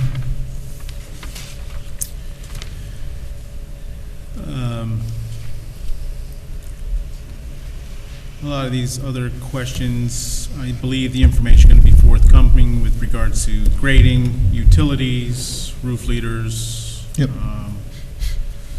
The other thing is we're asking for is a pre-post analysis of stormwater. Great. Thanks, John. You're welcome. So, just as far as next steps, and of course, we want to talk amongst the board about any observations and thoughts we have. One, we'll talk about referring the application to the Architectural Review Committee. And usually before we do that, I like to sort of make my observations as well, which I will do in a minute.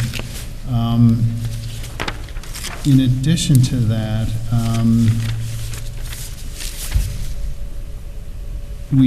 so we covered the fact that, because we had some questions in our earlier review about the parking. Again, it looks like we got to discuss as a matter of the board here the discrepancy and how we handle that. And I believe there's a waiver mechanism potentially related to this. So we can discuss that now here if you all would like. And then as a part of this, we discussed the potential need for a parking study by the applicant. That was in one of my comments I was Yep. just going to bring up. So basically, part of the information they provided, they've noted where their parking is going to be located on different lots and on their lot. They also talk about parking being available at the Cross Street parking lot and also at the parking lot at Cliff and Main.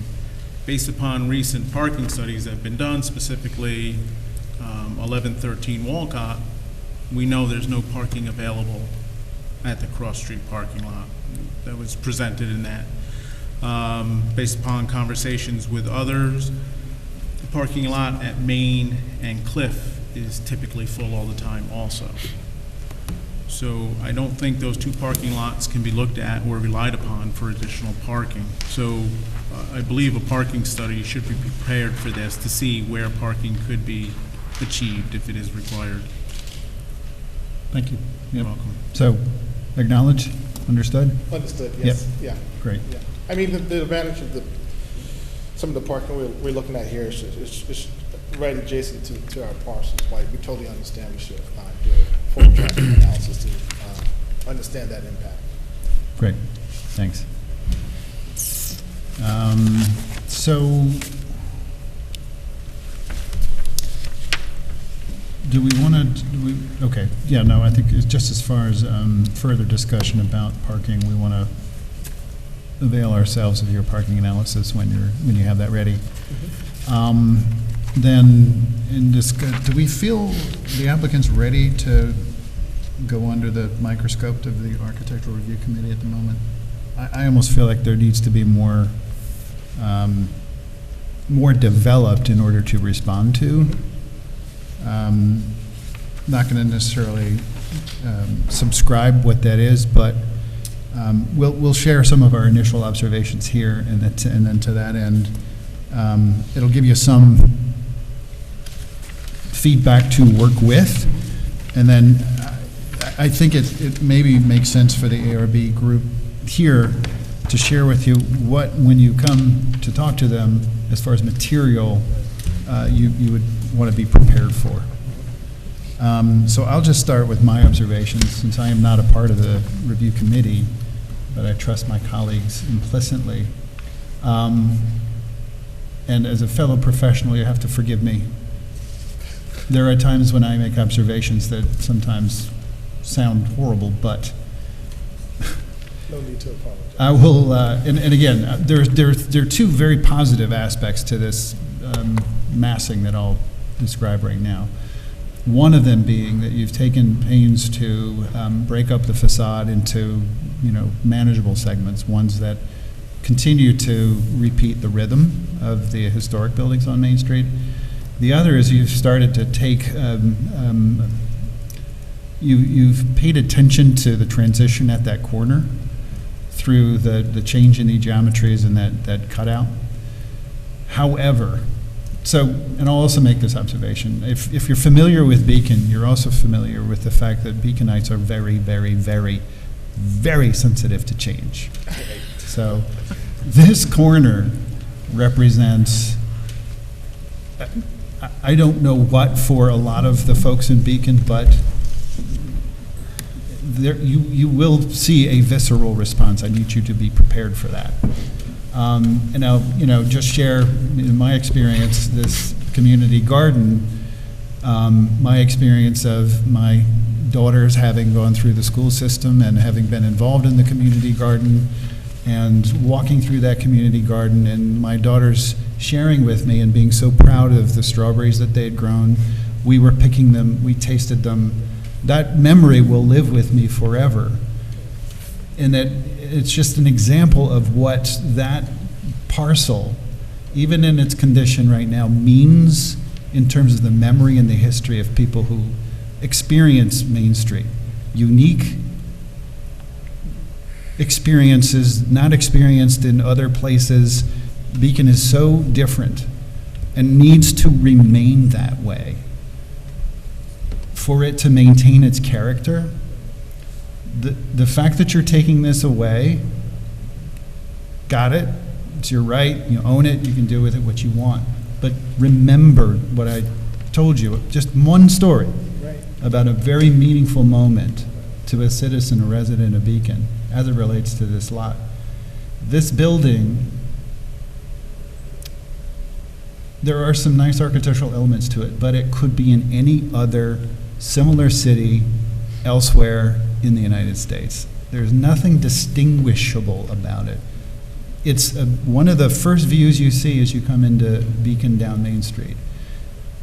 There's nothing delightful, surprising, or maybe it doesn't need to go that far, but that sets you up for, this is an interesting little city. It's like, it could be Duluth, wherever. It could be San Francisco.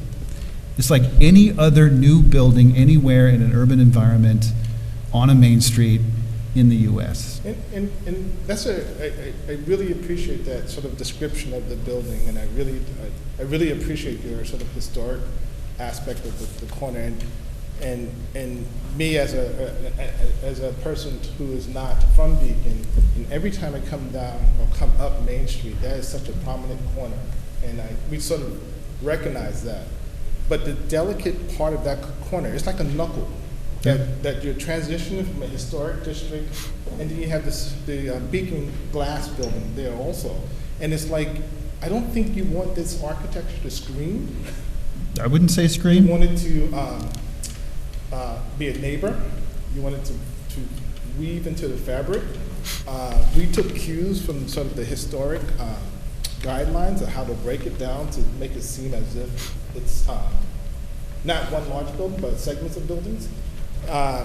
And I kind of challenged the notion that it could be anywhere, because I think when we developed this area, we were thinking about it being very site specific.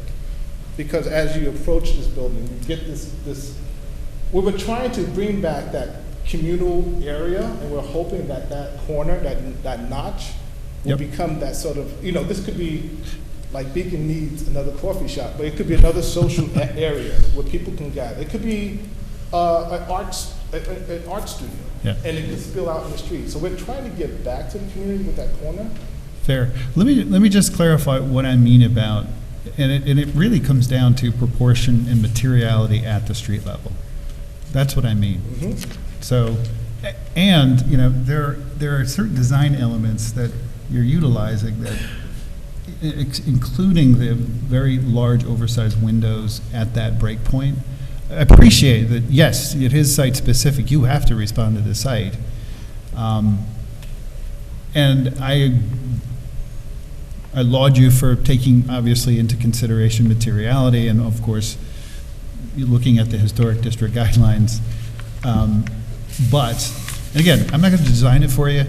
I'm just sharing with you from the perspective of a fellow architectural professional, with the understanding that you have a unique set of competing interests to work with and through here, that you do so very carefully, very thoughtfully, and with the understanding that this isn't just any old other city. Right. And that there needs to be there should be, I should say, consideration for that moment, that experience, and the one that elevates and delights. Because you're taking away what at first glance is a blank parcel, but that carries many, many memories and holds a place, and you're taking away, an older building. Can I add something to that? Please. And when I wrote to the mayor of Beacon asking to be considered for membership on the planning board, I wrote about this neighborhood, and just to add to what John's saying is that the block to the immediate west and also this block on a second Saturday evening, it fills with people. Sometimes there's somebody playing guitar on the low roof of the glassworks. Mm-hmm. And when the sun sets, the whole street turns gold. And I don't know if they're chimney swifts, but there's like chimney swifts that fly back and forth from the mansards to the west of this and between the buildings and across the street. And the area fills with people. It's probably the most, kind of joyous, crowded area in the warm weather on a second Saturday. And so, yeah, it is a magical neighborhood. And just to add on to that, I think people are going to have really strong feelings about the fabric of this area. And that's why it's important for us to work closely with you. I mean, the reality is the site is going to be developed, and it's very important that it gets developed in the right way, that it gives back to the community, because this was a community. I mean, in the point of history, this was a community garden. I mean, I heard at one time it was a pizzeria that got burned down years ago. Yeah, there were buildings here. And so, history is so fluid, and how we respect the past and incorporate it into the future is very important. So to us, it's very important to sort of work with you to get that feedback, because this is our initial stab at sort of this development. And I think the comments that come out of this community will be very important on how we sort of, to me as an architect, it's important how we treat that streetscape. Beacon on the weekend is really lively. I mean, and we want to pull in that lively, that energy, but we also want to give back the energy that this corner had at one point. And that's why it was important for us not to build out that corner. Zoning-wise, we could have built out the corner, but I think it was kind of like saying, hey, let's step back and become part of the community and let the community sort of activate in this corner. And I think, like I said, working with this group is going to be important for us to sort of tune this into a building that is Beacon. Fantastic. That's great. That's good to hear. Thank you. So, and again, thank you for your patience with my diatribe. Just about every new building application gets some form of this speech or another. So, thank you for listening. And yeah, Appreciate that input. great. Yeah, so we'll look to next month to see where you're at in terms of where are recommending you to the ARB. We'll see if we're at that point by then. But other than that, any other observations or input you guys want to leave the applicant with? Yes, I think the mural deserves Oh, yeah, the Rick fine Price new mural. home. Yeah, Rick Price gets that back, right? He may not be able to store it, but yeah, what happens to the mural? The new home, there are a lot of possibilities. A lot of wall space in here.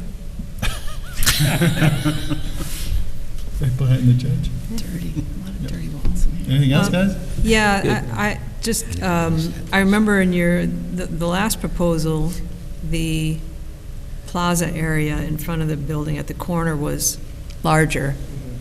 And I thought you did a very clever visual where you showed that the size of this room superimposed on that space. And so I'm curious, how big is the new space that you've left on the corner? How does that space compare with this room? I don't know the numbers off the top of my head. I would say it's about 3/4 of the size that we had before. But we can get back to you with those numbers. I mean, and again, it's. I think we were half the size of this room, maybe. Half the length. So those kind of visuals are really helpful for when you're trying to win over maybe that's too strong a term, but just for the public and us to see, just to really be able to put ourselves in that place. So anything you can do visually like that, I think, would be helpful. I also think you're going to hear about 4 Cross Street too from Yep. from the public. You're gonna hear a lot Yeah. from the public at public hearings. Just be prepared for that. Putting the public. Just to clarify for the board on 4 Cross Street, that was initially recommended for HDLO status. And during the public review by the city council, it was taken off the list consciously by the city council. And Okay, that's good. they said they didn't think it measured up, which surprised me at the time, but it has no protection. It was considered and decided not to be given protection. So I don't think we have any standing to do other than maybe document anything important about it when it's. Yeah. Okay. And as Joe said, we really looked at trying to incorporate that into the design. And, you know, for a number of factors, including that it was outside the historic district. We just thought it was going to be very, very challenging and kind of have, you know, 3 different types of building kind of married together. We knew we had to match up the 4 heights at 172, and then to try to. Yeah, I know. It was. The only really distinctive part of that building is the doorway and the paneling and everything inside there. Right. You might be able, I think you're going to have an exterior stairwell door coming off the far corner where that building used to be. You could use that paneling and recreate it, perhaps. Yeah, I'd also note, sorry, JC, that when you address the, adjacent buildings now, this whole situation is going to be considered too, just relative to what this facade, as it turns the corner, looks like, what its relationship to this scale is. These are important things as well, so we don't want to forget that. I thought we had an elevation of that street front included in the package, but you're right, that in addition to that street front, turning that corner, what that facade looks like, maybe it's a place for. Yeah, there is one. Yeah. I didn't see it in here. No, not in here. There. And I understand the comment, like what does that return wall look like, and it should be a blank wall. Yeah, exactly. Can I? But again, you can see the challenges of saving that building on this street would have been architecture. Certainly. I mean, it's And so the parking lot makes a nice break to the lower scale residential building right next to it.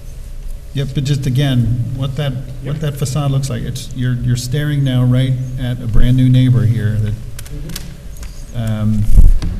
would probably be very interested in what you're, as are we, what you're presenting to them on that facade. Yeah, and there'll be some openings for the apartments there, and how we treat the architectural needs.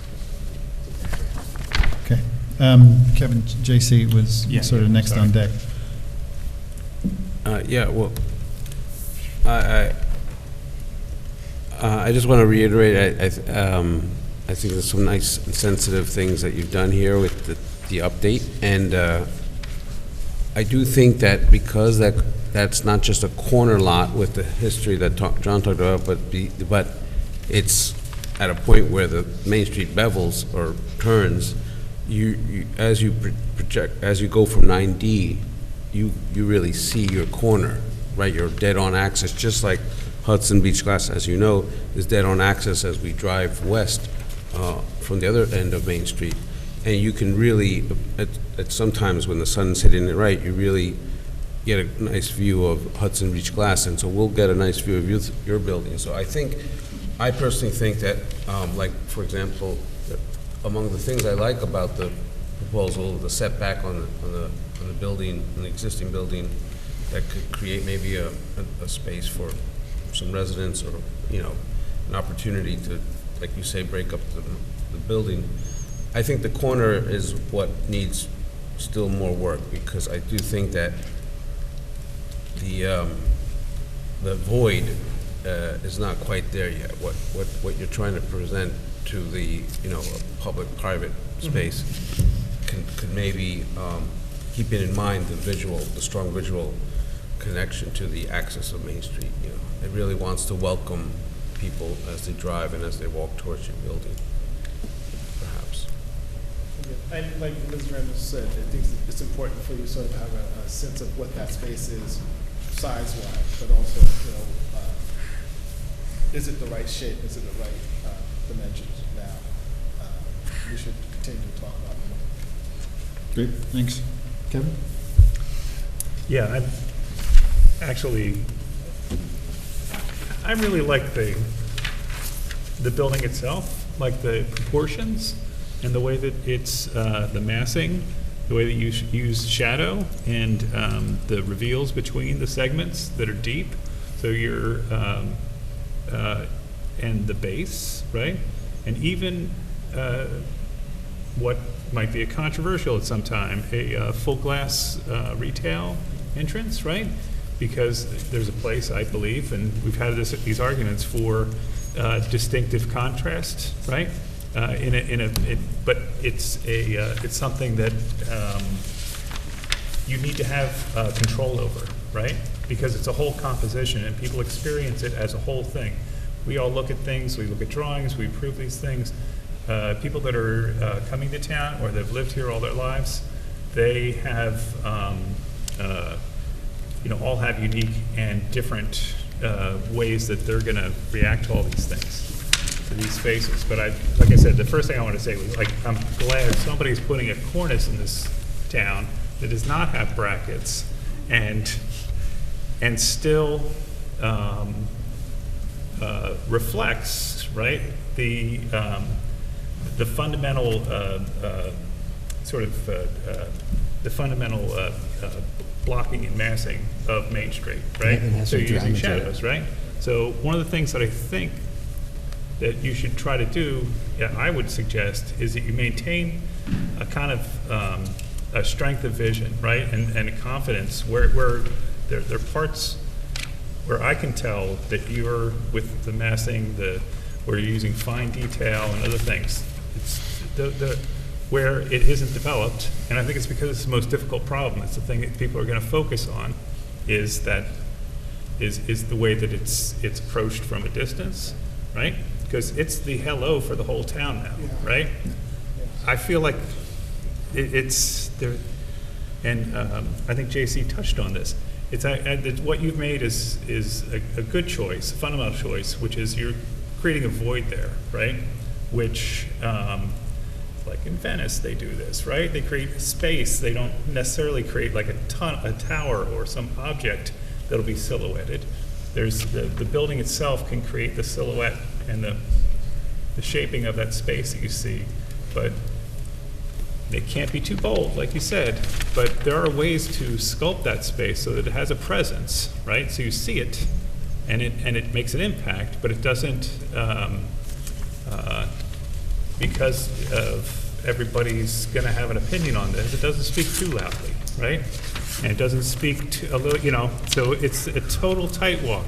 It's a tightrope to walk for that space. There's another aspect of it, which is the socials part, and Len brought this up.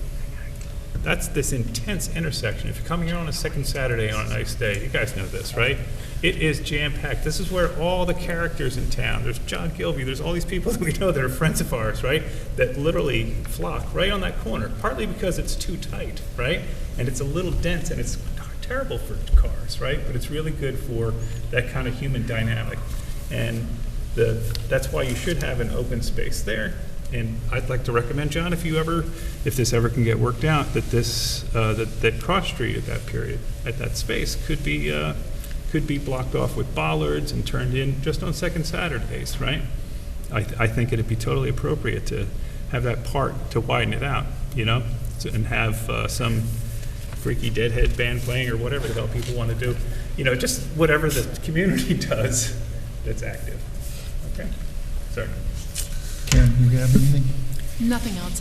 I appreciate your sensitivity. And I think that the architectural detail that you have developed for, the Main Street and the Cross Street sides aren't reflected yet in the cutout. Great, thanks. Yeah, I think that's the thing that sticks with me, is that there seems to be some really interesting stuff going on the two facades, but the cutout, which is the most, is plain by comparison. Yep.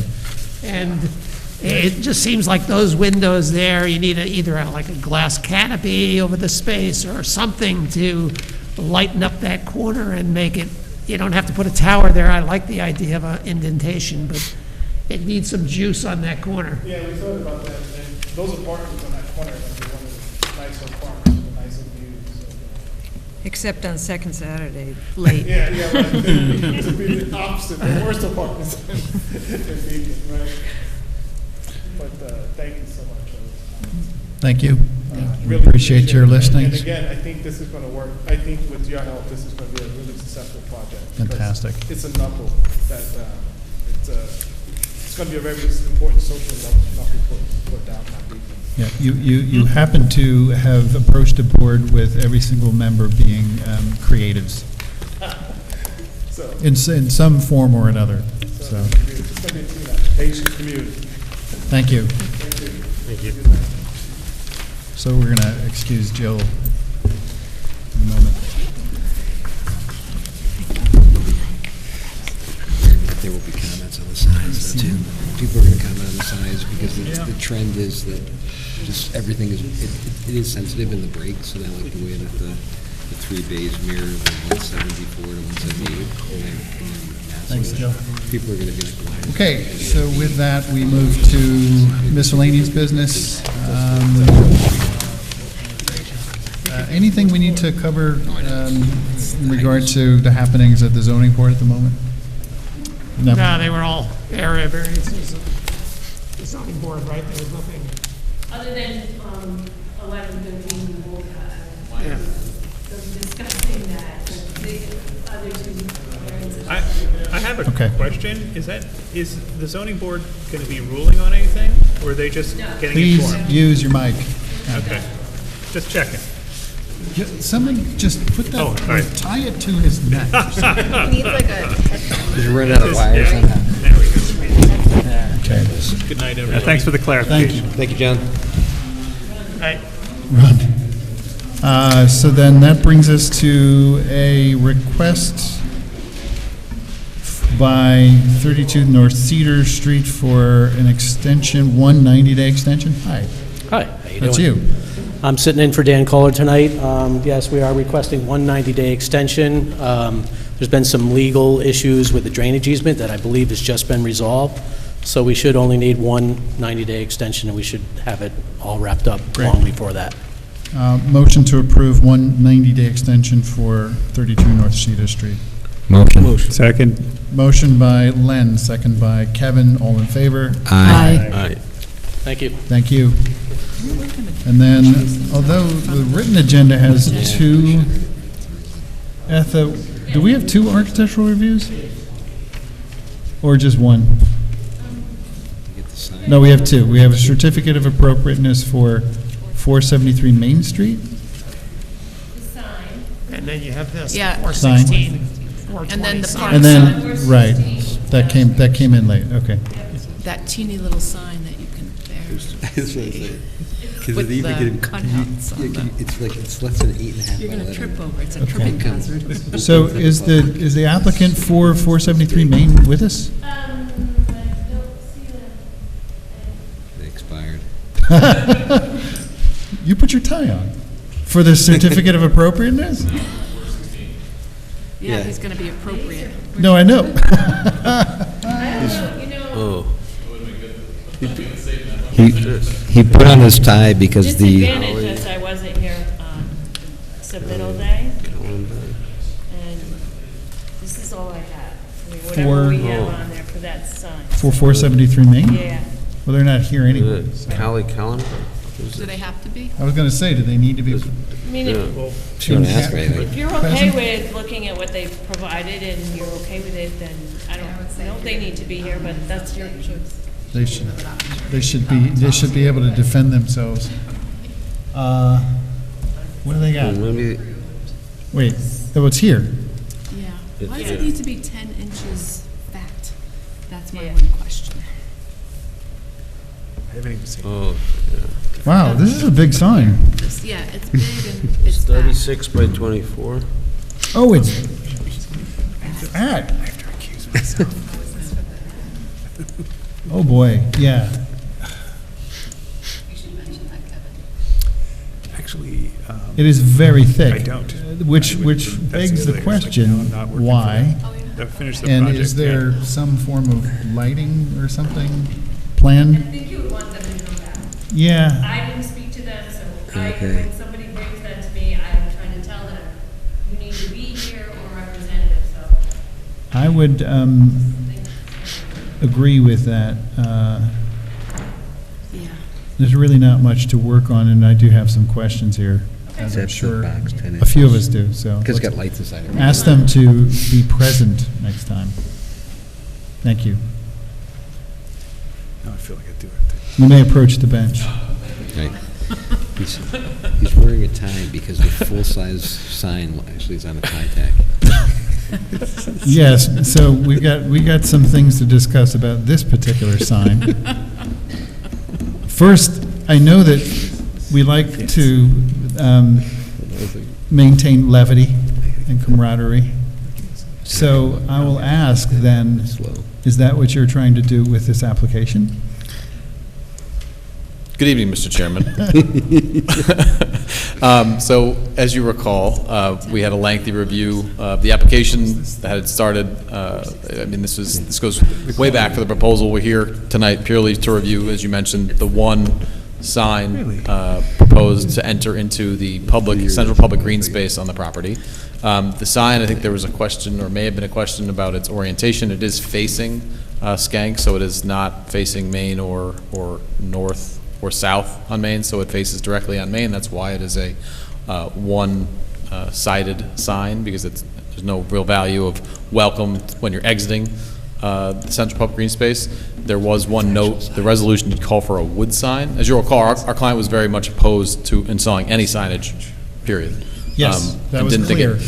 Didn't think that it fit with the aesthetic or the design of the space, but we understand that the board had a particular interest in having a sign to identify it, and there was also language included in the resolution that after a year, we could appear back before your board in connection with a request to even modify or change that sign because of the extent of the discussion about this sign. But we did put the language that's specifically provided for in the resolution onto the sign, so it says, welcome, open to the public, dawn to dusk. The one other caveat being it's a metal sign, which we think is an improvement over the wood proposal, which again, we were really trying to, I guess, go with the aesthetic for the overall layout of the site and the design. So that is really the only, I think, change. It does incorporate all that was requested, and we're here hopefully to seek your approval for that.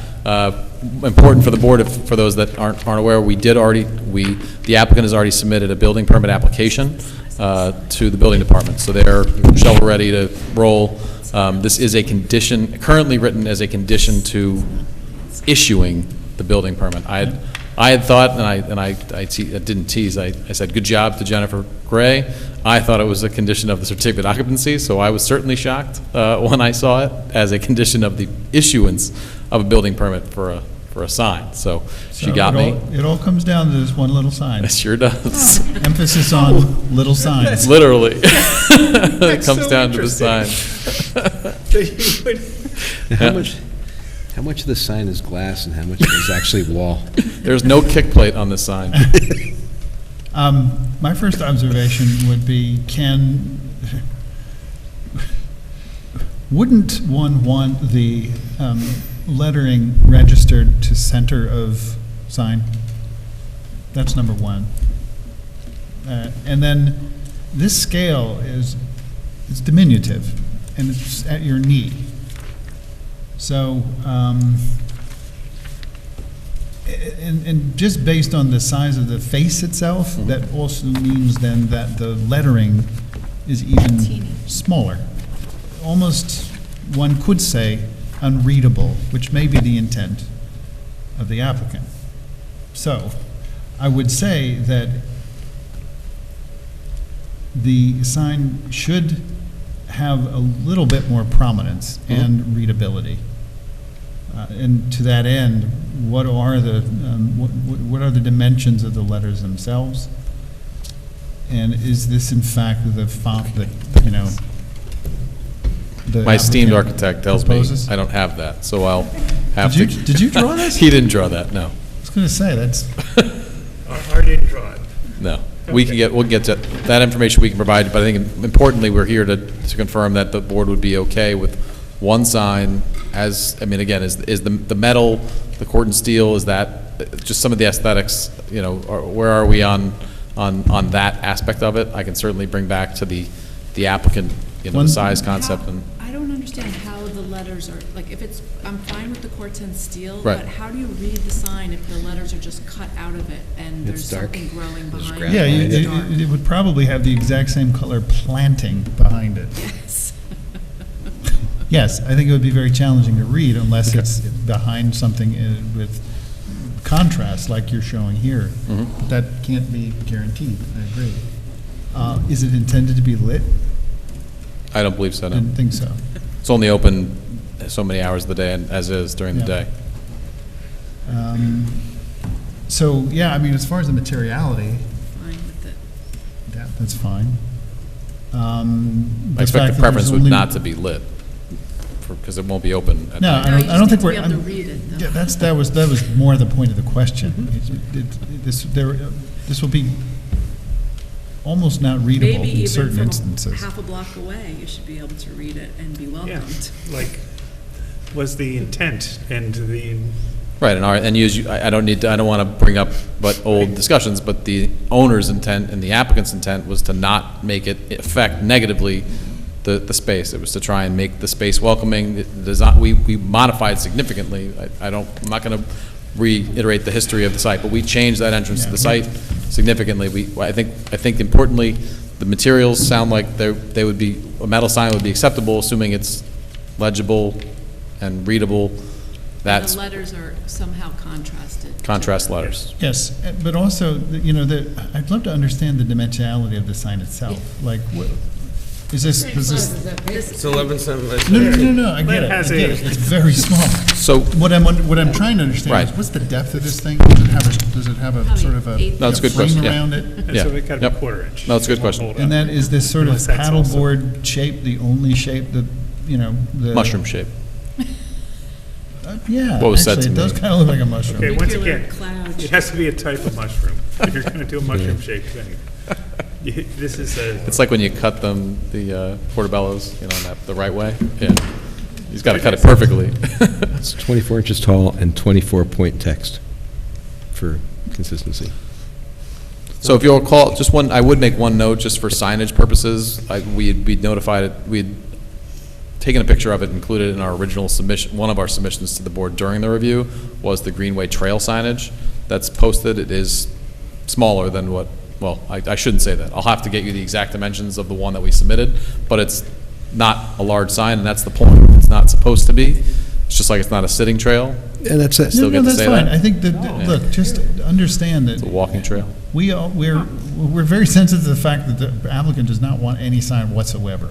So we appreciate the attempt to come with as little sign as possible. So, fair. I think one of the biggest concerns is that ability to read it, right? And therefore, the contrast would help. Contrast, right? And you raise a good point when you talk about the Greenway Trail sign, because I walk past the one on Churchill all the time. It's at eye height. It may not be a lot bigger than this one. I was trying to think about it, and I can, you're probably not being too far off the fact, and the overall size of it. Right. But it's eye height. It's the lettering is painted on it in the contrasting colors, and it's very, there's the trail, and here's a sign at eye height saying, hey, open to the public.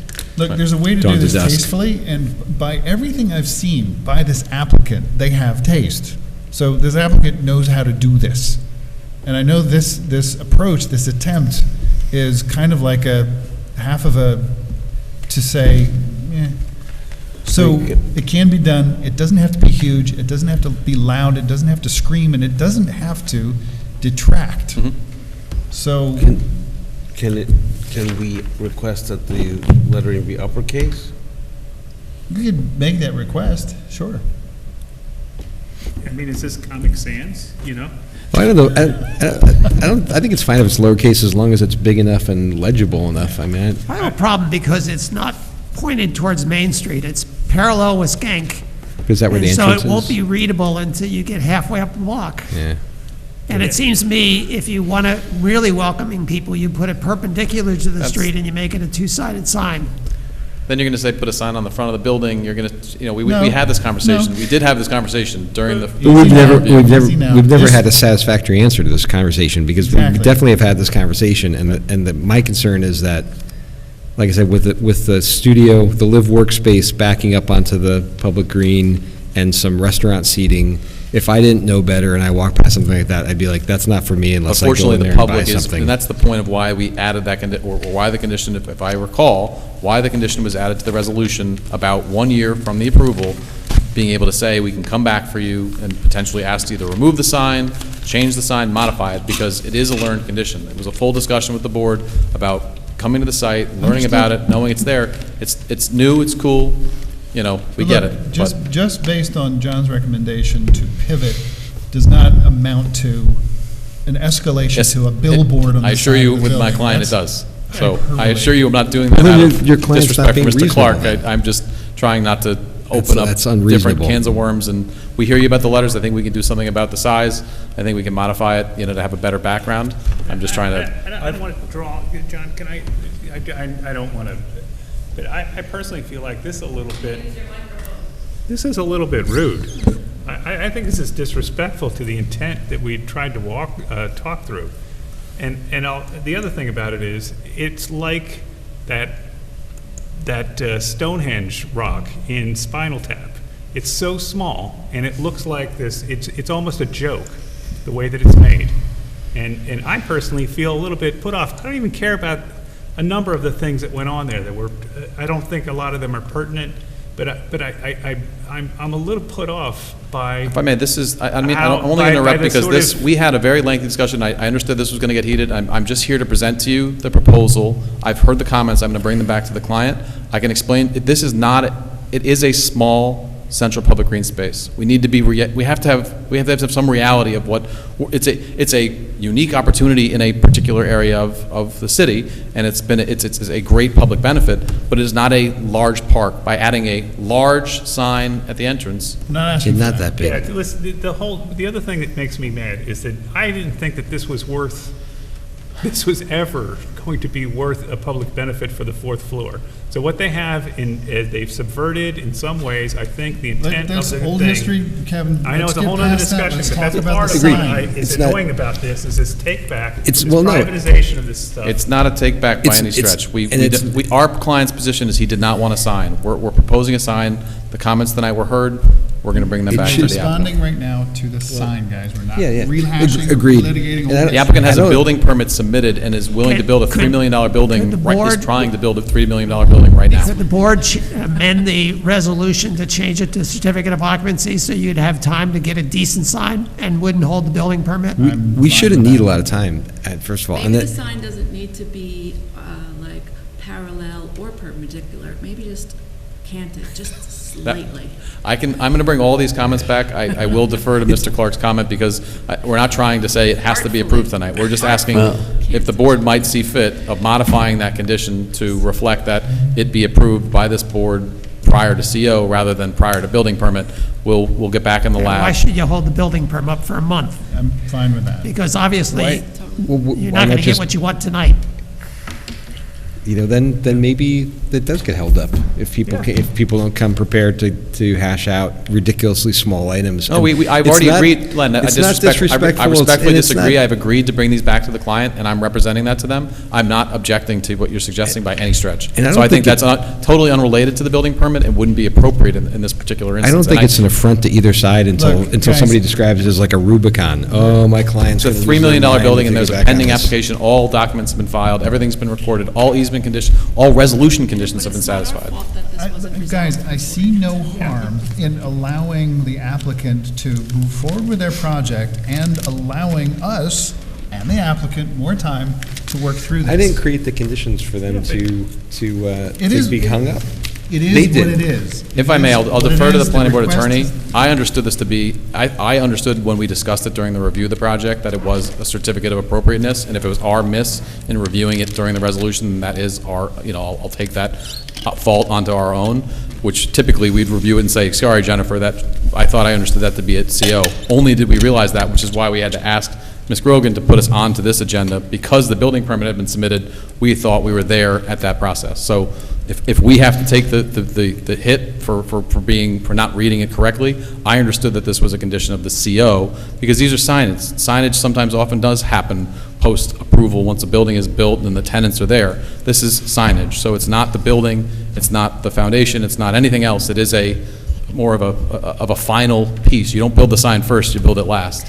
I'll say as long as the sign would, as long as a separate permit can be issued by Dave for the sign, and the sign wouldn't be enveloped in the building permit that's issued, I think that was the issue for having it be a condition of the building permit, because you want to know what's going to be constructed. You want to know the full scope of what's encompassed in the building permit that's being issued. If the sign can be permitted separately after the building permit for the building and the park is issued by the building department, I have no objection Yep, nor legally do I. to moving it to the CO. And I think it's really a only matter of reasonable your to discretion. not hold up an otherwise acceptable application simply because this one issue has lingering sour grapes associated with it.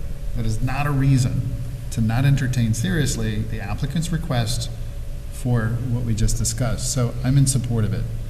And I'll impress upon the board members that it would make very good sense for the rest of us to be in support of it too. I'm fine with that. I'll abstain. I gave you got my free pass on 2328 Creek Drive. I don't understand, but, so we would have to act on this then? Yes, it would have to be a motion to amend the resolution to move this from the building permit stage to the certificate of occupancy stage, and you would need.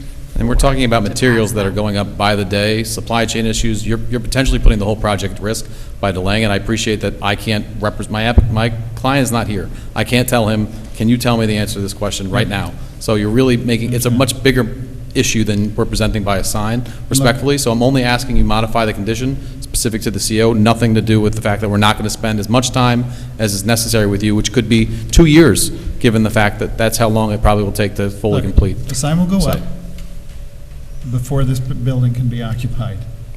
Understood. So that's what the control will be. I We still have appreciate, mechanisms. I appreciate absolutely what you're saying, and that we should be reasonable. I also would say, though, if everything you say is realistic and things are that dire, if it was my project, I would be here sweating bullets until this was resolved, and not be like, oh man, the client's not here, sorry. Well, we're here for that reason. We're here just simply, I make light of a lot of these things. I'm being fully serious with you, and I think you can tell by my tone and my directive here. This is not a drill. This isn't Taylor being funny, Taylor. We have a serious issue.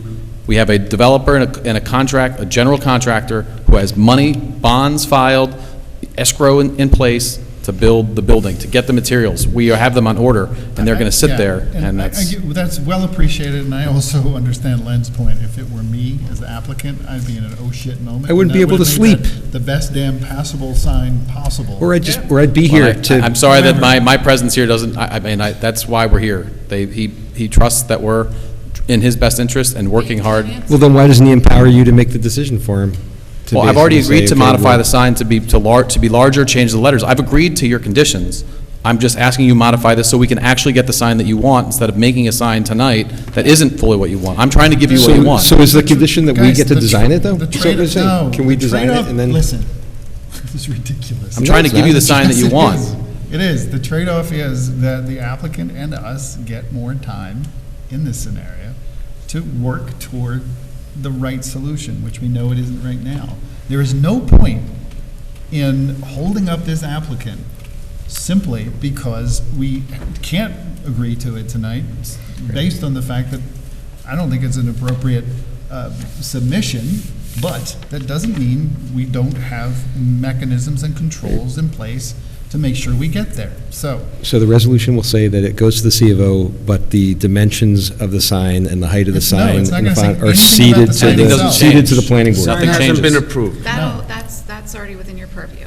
You need to approve the signage, whatever that means to you, whether that And we'll means the have sign needs 2 to be years to increased in spend size, laboring different over materials, this. Exactly. I don't want Seriously, to. that's- You know, if that's what it takes. We're just talking about the timing. Nobody wants to do Good night, that John. either. Yeah, I'm just Well, saying, you know, I because think based on this conversation, did you forget something? Oh, cool. It better not take 2 years to get to the right sign, so I'll accept a motion to approve amending the, I don't know exactly how to word this, but what Jennifer said. To Amend the resolution to remove the to move, not remove. Move, to move. issuance to the issuance of the certificate. Yes. Okay, so I'll accept Motion. a motion for that by Karen, motion made by Karen. I'll second. I'll second it. Oh, let's give the second to JC. All in favor? Aye. I abstain. Just let the record. Oh, come on. Whatever. Okay. Did we have Len, did we get? I think we need did we get yeah. a vote? It's We need four. immaterial. we have to have 4. made four to And so basically, if I don't say aye, it will be on my head that I It's not on your head. That's not how expended it works. somebody's funds and It's on wasted Taylor's their- head. We've already put it on Taylor's head. Yeah. And so I'm going to be reasonable and say aye, but this is the second time I've been put in this situation where I have, you know, a concern about an applicant, you know, kind of like jerking us around, and because of, you know, 4 votes.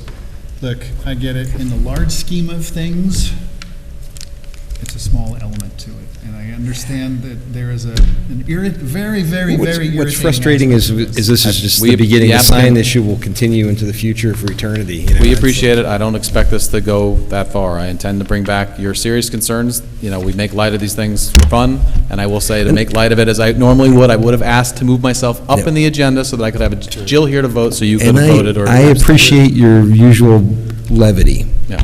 Okay, and I understand the seriousness of it.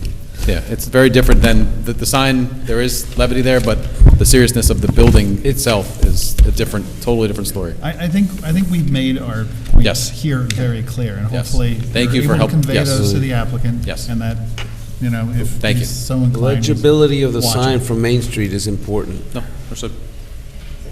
Understood. Thank you. Thank you. Motion to adjourn. Motion. Motion by JC, second by Karen, all in favor.